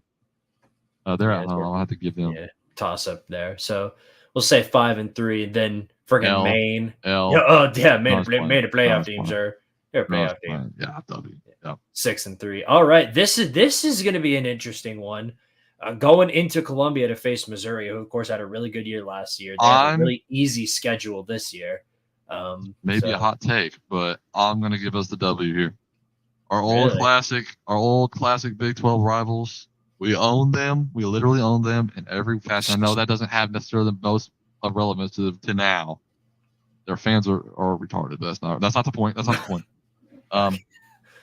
Point being, last year, I don't know, man, they were good last year, yes, but they don't have the most returning. A lot of their team got drafted, so I don't know. The talent is not the best there. It's hard to know what they're going to do this year. My expectations are. I'll definitely say this. My question's more leaning on their defense than their offense. I think their offense will be fine. Brady Cook coming back, and of course Luther Burden is going to be an absolute unit. But Luther Burden, dude, is such a. I'm kind of traumatized about that recruiting story because he committed to us for the longest time. And just decides one day he's going to go to Missouri, dude. Oh. Yeah, tell me about it. I know all about that.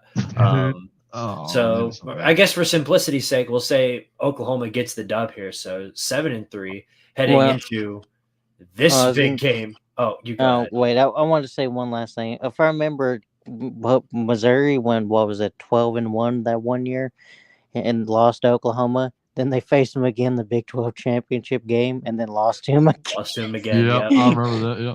I don't remember that. I wouldn't watch football, but I know about it. So was that 2000?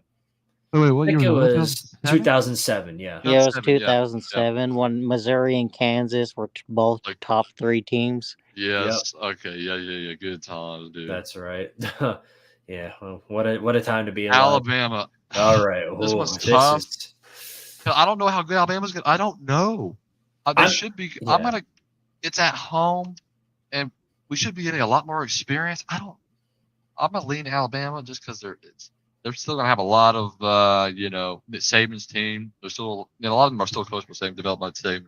Obviously, though, obviously, I think that they are going to miss a beat without Saban being there. But, they still got Saban level talent, as you said. Yeah, exactly. We're at home. I think we're going to be much better later in the season. I feel like Oklahoma's going to be a genuinely, potentially top 15 team by this point. I feel like we're going to have a lot of experience at quarterback now. He's going to be kind of getting more comfortable. Kind of like with Auburn and Tennessee. I feel like this is going to be 1-1 right here. Right. Offensive line should begin to gel by now. We have one of the best offensive line coaches in the country. I'm not worried about later in the season. It always gels together by the end of the season. So I'm not worried about that, but it's Alabama. They have all that talent still. They have a lot coming back on offense, so I think they're going to win this. I think it'll be very close though, because we're at home. I think it'll be pretty close, but I think I'm going to give Alabama the win. Okay, so then I'll put Oklahoma at 7-4 heading into their last matchup, and this is a really important one here. Going on the road into Baton Rouge. Oh yeah, this is definitely a toss-up right here. LSU in Baton Rouge, and I feel like this sort of depends on the time, because the time, of course, to be announced. If this winds up being a night game, I'm gonna side with LSU because, of course, that is one of the most LSU at night, in my opinion, is the most dangerous home field advantage anybody can have. But if this is a noon game or even a 3:30 game, I'd side with Oklahoma. If this is a noon game, Oklahoma without a doubt, because Baton Rouge at noon is a complete joke. So here's my thing: is I feel like really before I was even going to come into this podcast, I've been thinking about the LSU Alabama. Don't know which one we're going to win, but I have us winning at least one of them because we're getting to the very end of the season. We're just so good at skill positions, and then I know it's a Death Valley, and I know all that, and so I respect if someone hates on this opinion. I'm gonna give it to OU because I have us winning one or the other and losing one, at least losing one, but I can see us losing this season. It could go either way. Literally so many of our games are toss-ups. Our ceiling is so low, but it is a low ceiling really. It's like our ceiling is 10-2 maybe, or 9-3, but our floor is really low. But I'm gonna give it to OU because I have us winning one of those. I don't know which one it's gonna be, but yeah. So I'm gonna just give us. Well, we could easily lose this game. Easy. Well, it's definitely, if you say Oklahoma wins this game, that's one I can easily agree with you on because I'm not too high on LSU this season. I think they take a big step back. I'm not convinced that they're going to be I'm not convinced that they're going to be exactly the same way as they've been without Jaden Daniels and without some of their other key offensive pieces, Malik Neighbors, and you're losing some of your key offensive pieces. And from what I've seen, your defense isn't getting any better than it was last year. And your defense is a complete liquid diarrhea session last year. There's potential there that considering the talent we have in defense coming back by the end of the season, I wouldn't be shocked if Oklahoma has a pretty solid defense, which is shocking. I know, but last year towards the end of the season, they were playing not bad. They were getting a lot of turnovers. Defensive line played pretty well. It was very hard to run against us last year.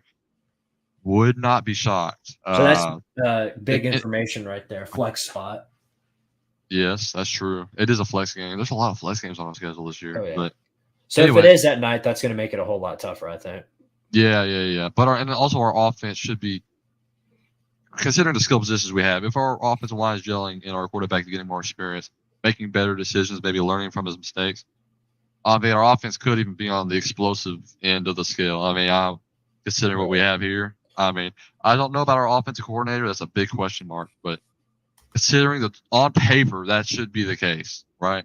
Mm-hmm. And same with Tennessee. I know it's not related to this, but same with Tennessee. They have the potential to be an explosive offense. Considering the talent you guys have, there will still be mistakes down the stretch, sure. But LSU's gonna have the same problem.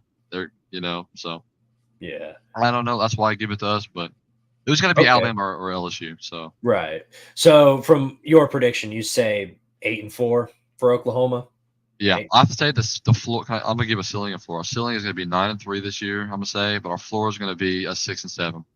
That's what I think. 6-7. You lose your bowl game too. Yeah. Okay. That's our floor because we haven't really proven much yet.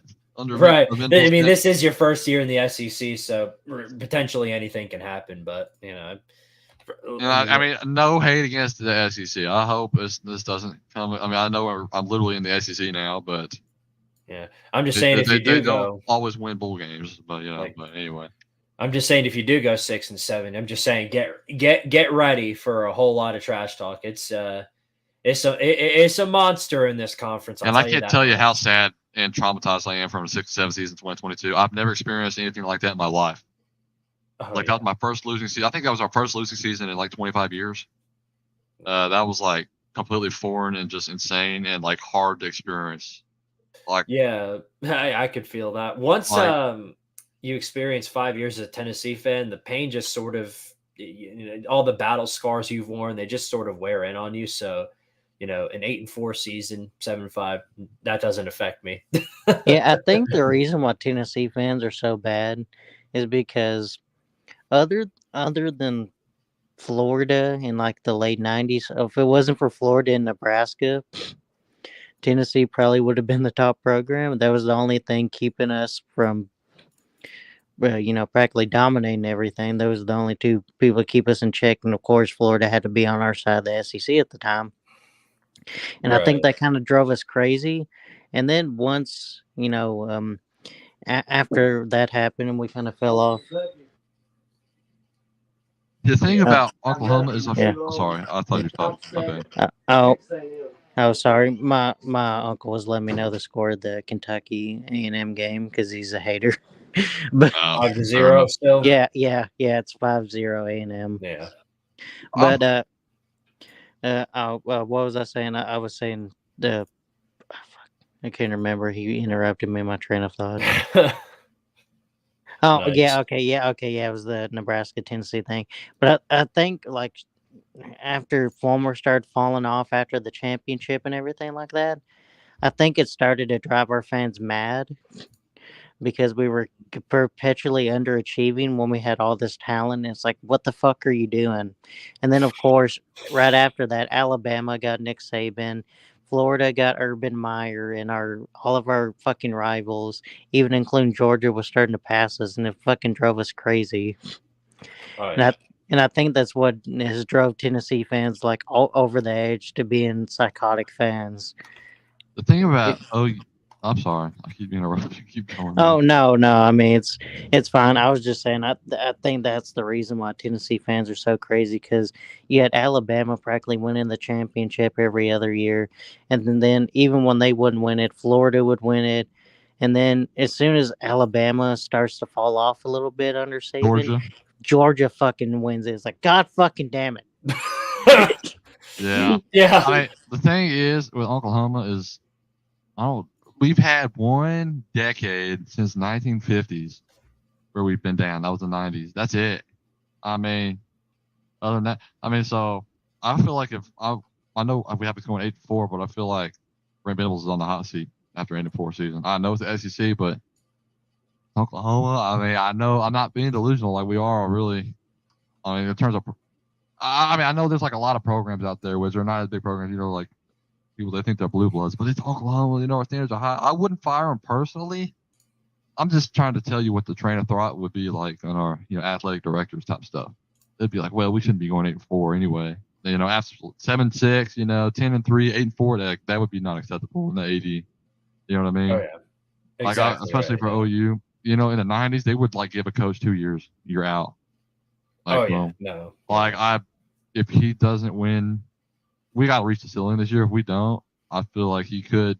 I don't know if they'll fire him after this year, but he could be on the hot seat. I'm gonna just be honest. Venables.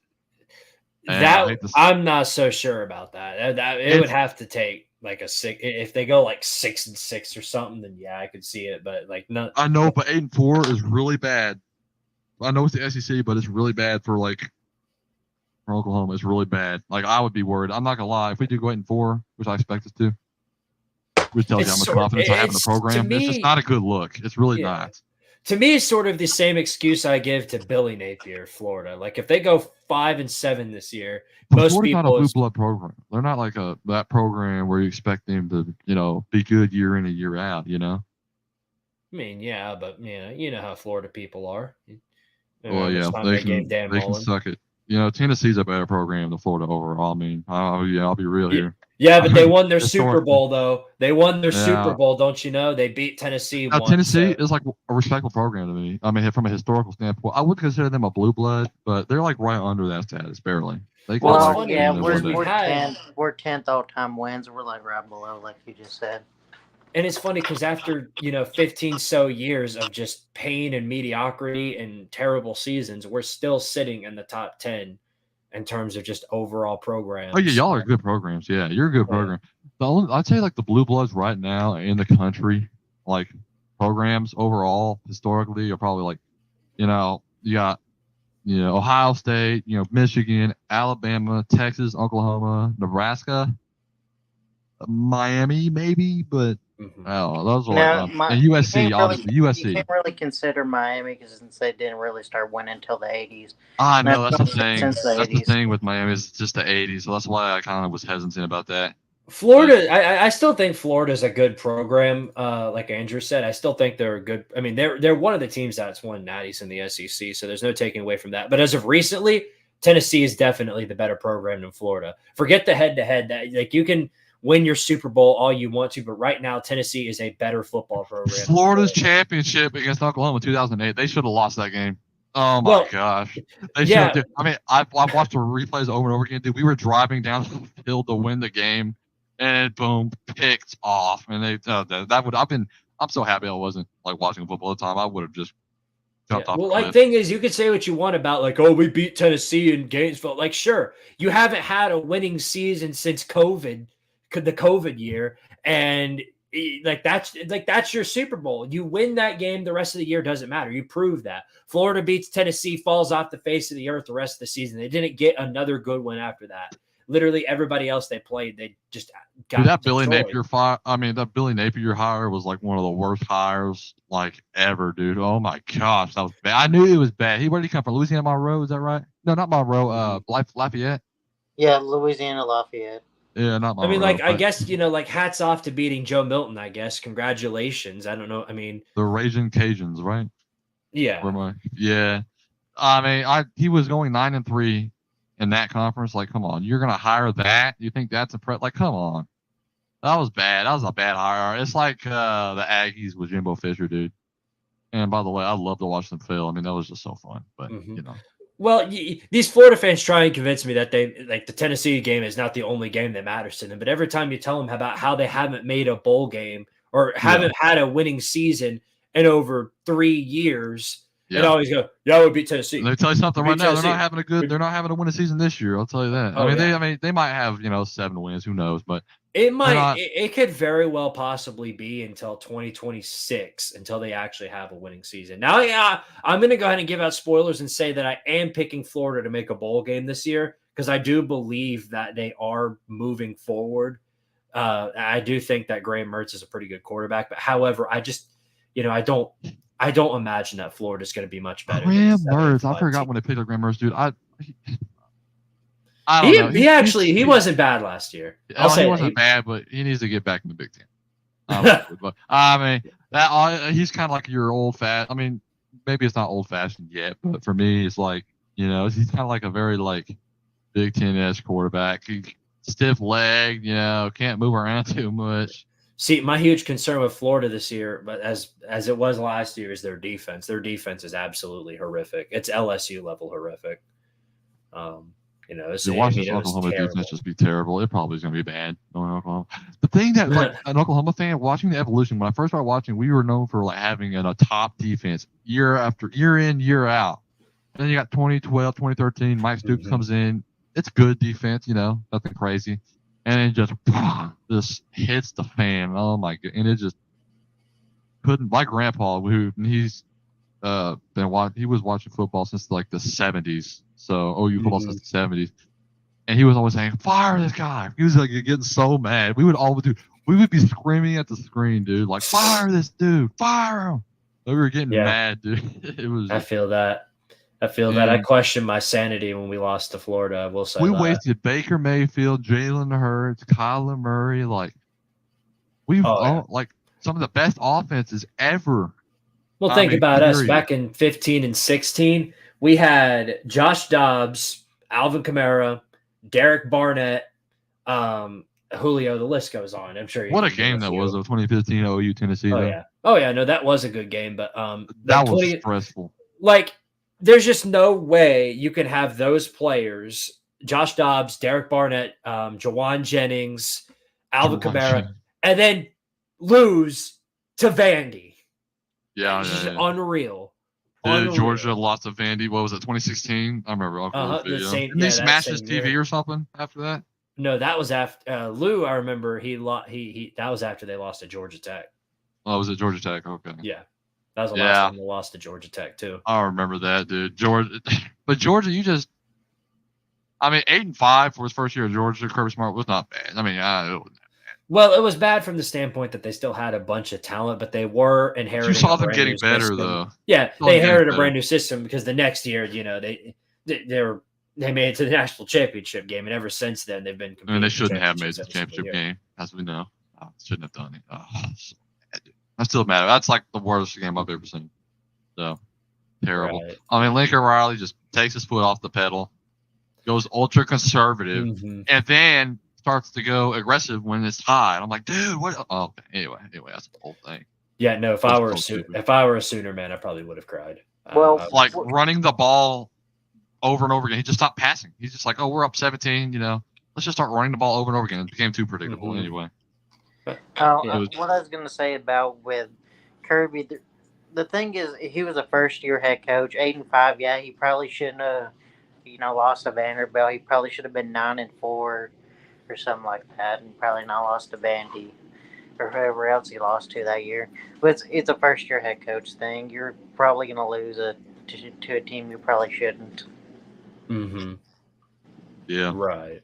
As long as it's not to someone like fucking Georgia State or someone like that, I think you should be fine. Or Austin P. Or really anybody else for that matter. Then Well, see, the other thing I was going to say was, Nick Saban did lose to Louisiana Monroe his first year, so it's not always a bad thing to lose to like a team like that. Mm-hmm. Who do we think is going to the SEC championship this year? Like Texas, Georgia, or something? Probably Texas, Georgia is who I had. No, that would be the favorites right there, but I'm more willing to bet that one of them gets beat somewhere and it ends up being Georgia. Probably not. Georgia's probably going to win the championship this year. I'm going to just be honest with you. They are loaded. I'd rather drive into a bridge than hear that again. Dude, this offseason has been one of the greatest I've gotten to experience in a long time, because those barking morons everywhere. Do you know how many bandwagon Georgia fan YouTube accounts were immediately erased from existence the moment they lost that SEC championship game? A whole lot of them. It was beautiful. There was a mass exodus of cockroaches just completely vanishing. That coming. People were hating on Alabama. I'm like, dude, they're getting better. They were bad. They were not that good to start the season, but they were getting better and better and better and better every game. I'll admit I didn't see that coming, and I'm glad that it played out that way. That was a Nick Saban coach job right there and a half. That season, he had a pretty bad team to start off, and it took them, and they got good. If Nick Saban was here, I would be probably picking Alabama to win the championship this year. If Nick Saban was still here, I think Alabama would probably be the favorite. But I think Georgia's going to win it. Could be Texas, on paper, but Texas tends to underperform over. So I don't know. I would have anybody, and legitimately, I would Georgia right now without a doubt my most hated team. Just not even because of anything that they did. Now I think they're cocky. I think they have a right to be. It's their fans have become something just overly toxic, like far worse than any other fan base I've experienced. I wonder if OU and Texas are like the few teams in the SEC, like for now, quote unquote, for now, they get to say that we own Alabama for a limited time. That may even remain that way now that Saban's gone. We'll see, but I don't know. Yeah, we'll find out. I know that Texas Texas owns Alabama. I think they're like 10-1 against Alabama all the time or something. Yeah, they're 8-1. They're 8-1-1, I think. And Oklahoma, we don't really own them. We just lose them. But here's a funny one for a funny stat for you to put in your back pocket, Mark. So funny enough, Texas is going to be the only team with a losing record against Vandy. Actually, they're That's right. they're 3-8 all time against Vandy. So you can keep that in your back pocket. What? Now I have a question. Yeah. What schools does Oklahoma have a losing record against in the SEC? I think there's one or two. Which ones are? You can look it up on Wikipedia. I know Oklahoma. I want to say it's Ole Miss and Georgia. I think that's about it. I could be wrong. And You'd be correct about that. Ole Miss is 1-0 against Oklahoma. Wait, is Kentucky got a winning record against them? I know they beat them in like the 50s or something like that. Could actually. I think Kentucky might. No, Oklahoma's 2-1 against Kentucky. Okay, I know they beat them one time in the 50s. I didn't know. What are we against Tennessee? I actually don't know. Okay, you're 4-1 against us, I think. 3-1. Or 3-1. Sorry. Okay. You're 0-1 against Georgia. So yeah. 3-2-1 against Alabama.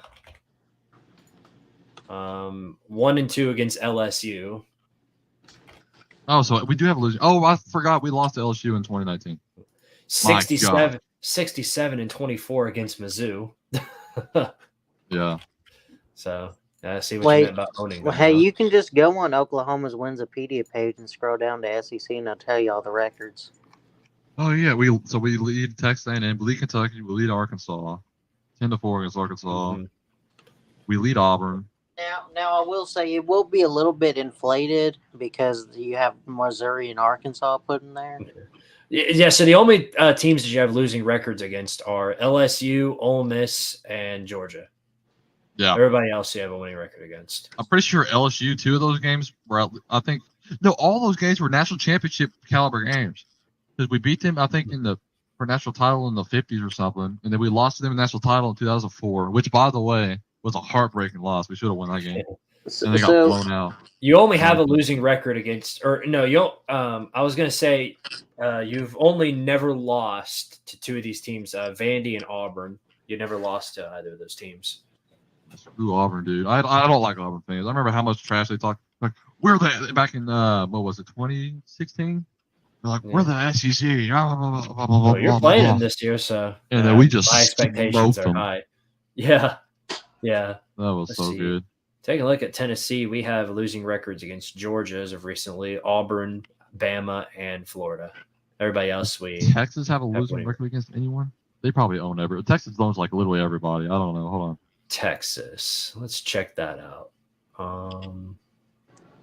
Well, we have a losing record against them, 1-2. Let's see. In the SEC, they have, of course, Vandy, but they also have a losing record against South Carolina. They're 0-1. Daggone. Yeah, South Carolina also owns Ohio State. They're 1-0 against Ohio State and Michigan. I think they were 2-2 with Ohio State. I think. Let's see. Oh yeah, Texas got a losing record against BYU, 2-4-0. Daggum. I think Oklahoma does too. I think Oklahoma has a losing record. Let me check. Yeah, wait. It's because of Lavelle Edwards. Yep, we're 1-2 against BYU. Mm-hmm. We're 1-2 against them. Yep, Lavelle Edwards. Remember the name. I think he's passed now, but remember his name. The Big Ten. We own the entirety of the Big Ten, except for Northwestern, Indiana, and Illinois, who have winning records against us. Everyone else we have a winning record or tied. Wait, damn, that's kind of crazy. Northwestern, Illinois, and Indiana. Those are probably from like the 50s, probably. Maybe so. Because we own the Mountain West. We own the heck out of the ACC, like bad. There's some major lopsided rivalries I've seen. Not even just rivalries. I've seen some major lopsided games. Georgia Tech is 6-30-1 against Notre Dame. That's eesh. Good grief. 7-1 against Oregon. We're 6-2 against Florida State. And Pac-12, UCLA, we own them. USC, we have I know Notre Dame owns us. Notre Dame definitely owns us for sure. If you wanna troll what's their name? Oh, if you wanna troll Florida fans, one of the easiest way to do that, I had one of them tell me to get a job one time because I named a Damn. Twitter space Florida is 0-3 or 0-4 against Villanova all time. Yeah, That's 0-4. hilarious. 0-4, that's right. Yeah. Yeah, and oh my god, you would not believe the DMs I got after that space. I'm sure they were hilarious. Well, this is a real bombshell too. They got losing records against these. They have a losing record to Georgia Tech. They're 9-23-6 all time against Georgia. My Tech. goodness, that's bad. Along with that, they're 2-7-1 against North Carolina. There's 27-29 against Miami. So Miami's got a 2-game winning. So even if Florida beats them, they'll still be 1 game behind. They'll just be 28-29. Daggone, that blows. Then they've got in the SEC losing records to LSU. They're 33-34-3. So they're 1 game behind LSU now. Missouri got a losing record in Missouri, 6-7. Ugh. Imagine having a losing record in Missouri. We have a losing record. Yeah, we literally own Missouri, dude. A bunch of bums. Let me fact check that. I'll look like a moron if I. Yeah, no, we're 6-6 all time against Mizzou, so not a losing record. Haha. Yeah, no losing records against Georgia, Auburn, The only reason that's Bama. even close is because we started playing them when we were fucking ass. They're 0-1 all time against Indiana, 0-2 against Nebraska, 1-4 against Michigan. If I remember correctly, Kentucky's got a losing record against Indiana, I think. You can fact check that. Pretty sure they do. Sure will. Let's see.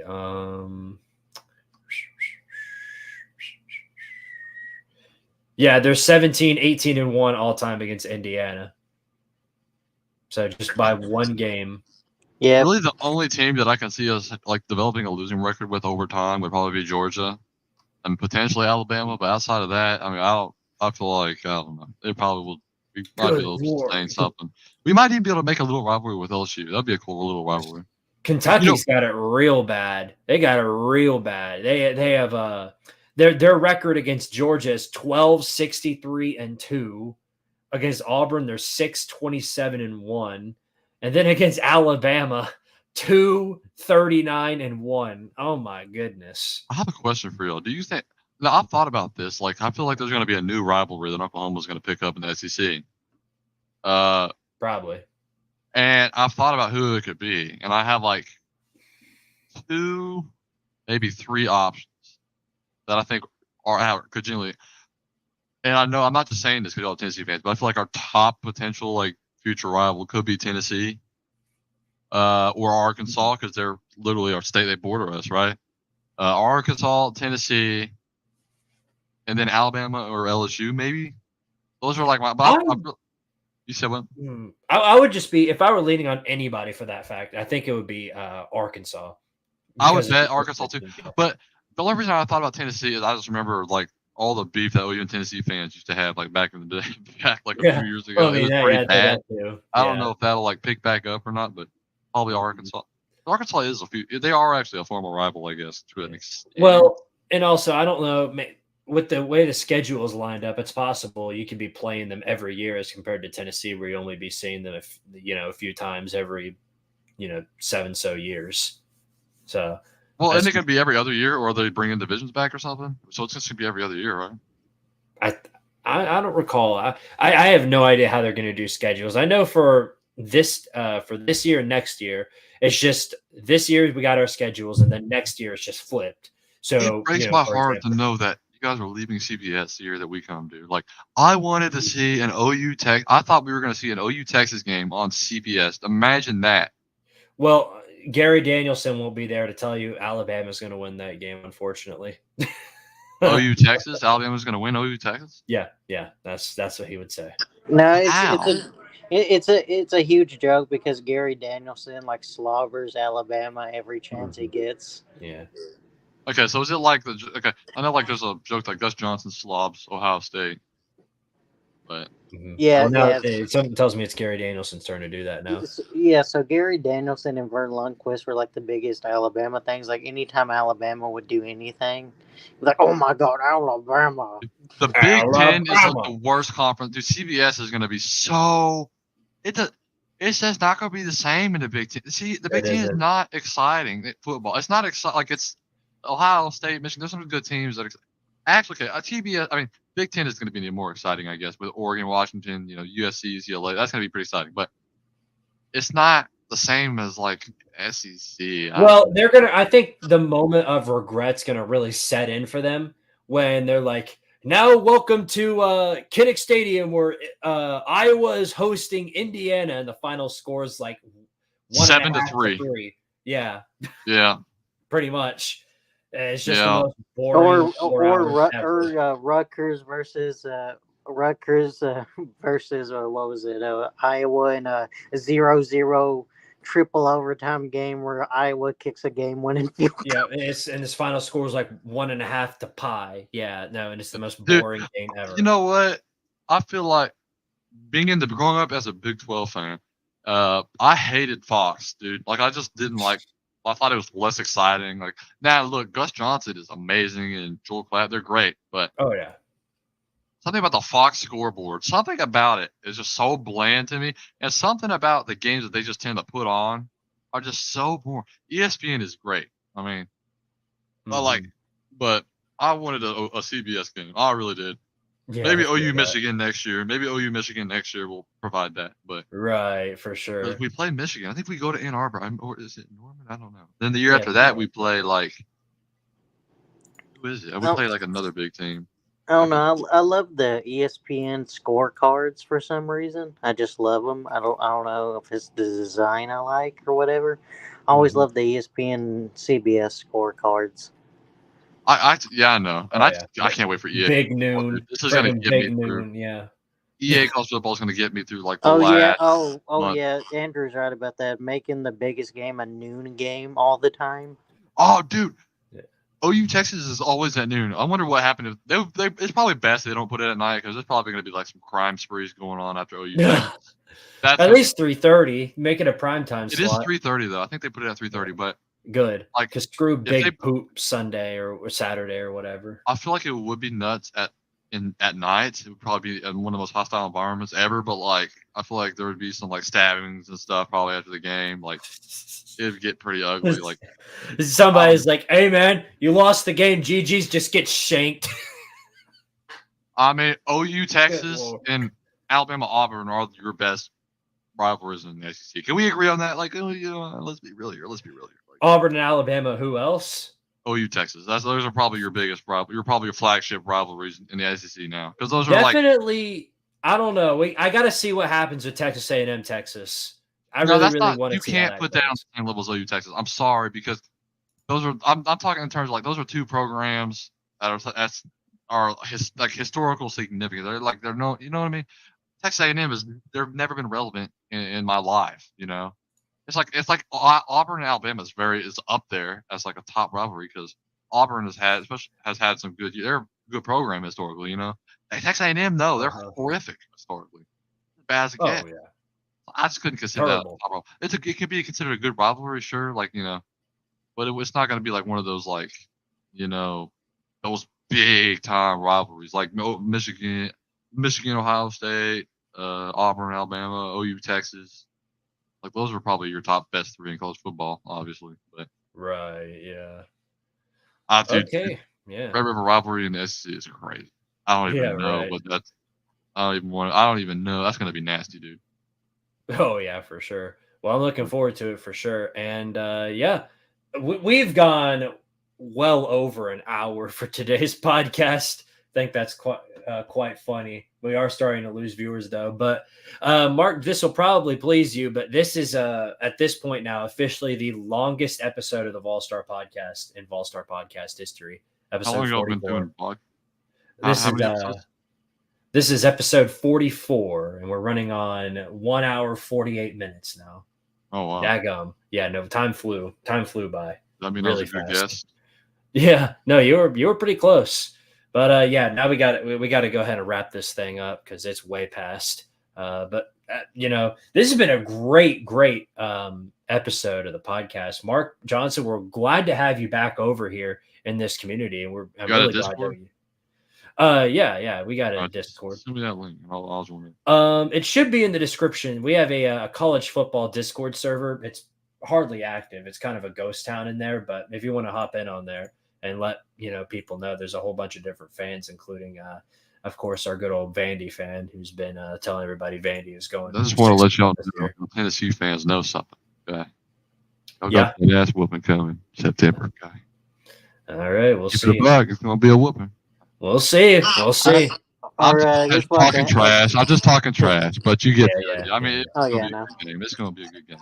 It is. It's going to be a phenomenal year. I'm probably going to be like really disrespectful next year after a year in the SEC for adaptation purposes, and have to adapt to my environment. I'll probably become pretty aggressive. Maybe we'll have like during the season. I'm thinking about doing a another show. We of course do this show every Monday, 8:00.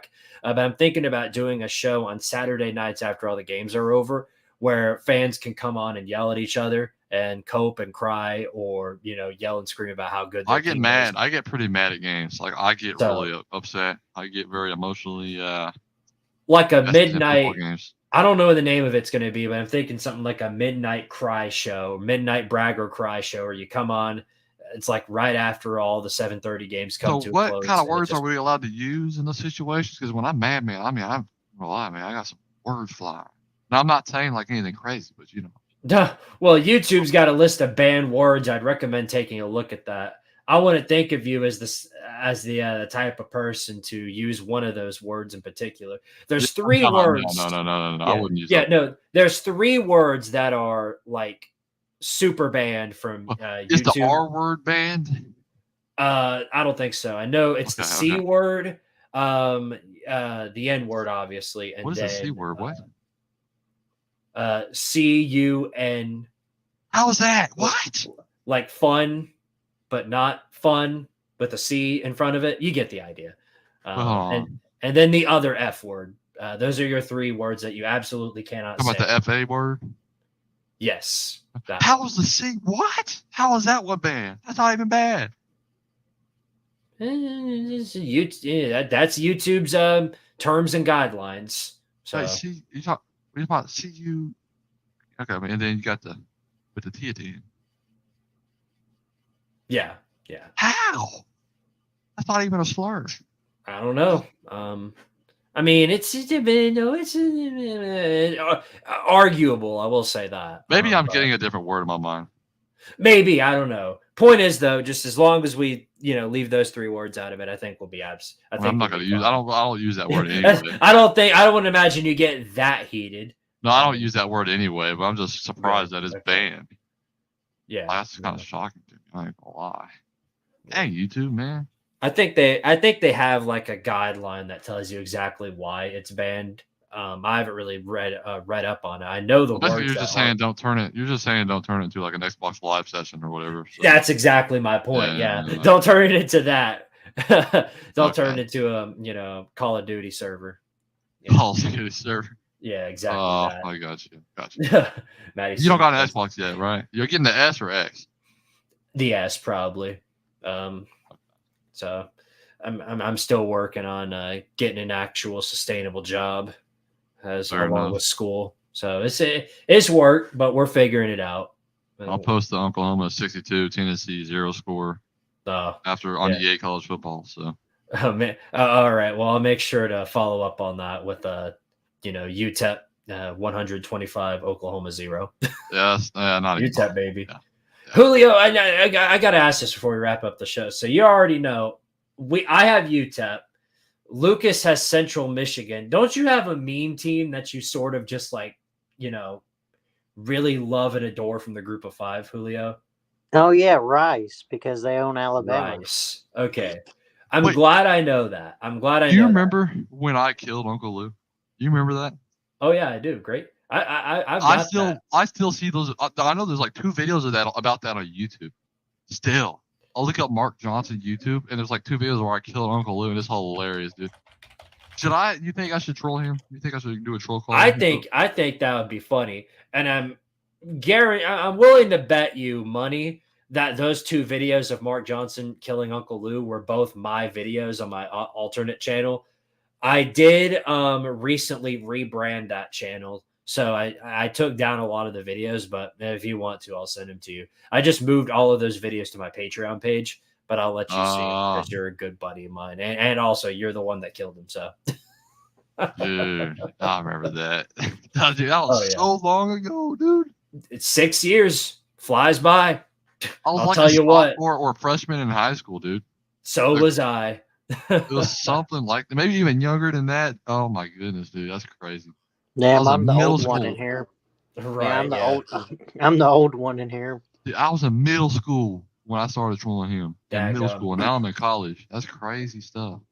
Yeah, if I'm you, I say, I think he. I don't know. I think he might be going live tonight. He's doing the Lunch Money show tonight, so it won't. Yeah, you won't be able to troll him there. But well, hopefully we can whoop Alabama this year. And I'm willing to bet. I'm willing to bet for that because I have no idea what Bama's going to look like without Saban. They could. I don't like the hire. I'm gonna put that out there. Don't like the hire. I think it's the best one they could have gotten out of the batch because there weren't. That's fair. I just because they were talking about getting Dabo. Like if they got Dabo Sweeney, I just don't see that working. Dabo needs to get people from the portal, dude. That guy's sped. Can I use that word? Sped? You don't know what that means, right? I believe so, yes. Yeah, he's sped. Dabo Sweeney's a sped. Like, come on, dude. You got to do better. You got to get that's why they fell off, dude. He could have been a dynasty, man, if he just adjusted and used the portal. That could have become a low-key dynasty. Anyway. Well, he still has time to get it together, but a couple more years of the hoo-ha that he's been spewing, then he might be in some trouble. Those championships aren't going to buy him much more time. On paper, they should be a top 10 team this year, but they're probably not going to be.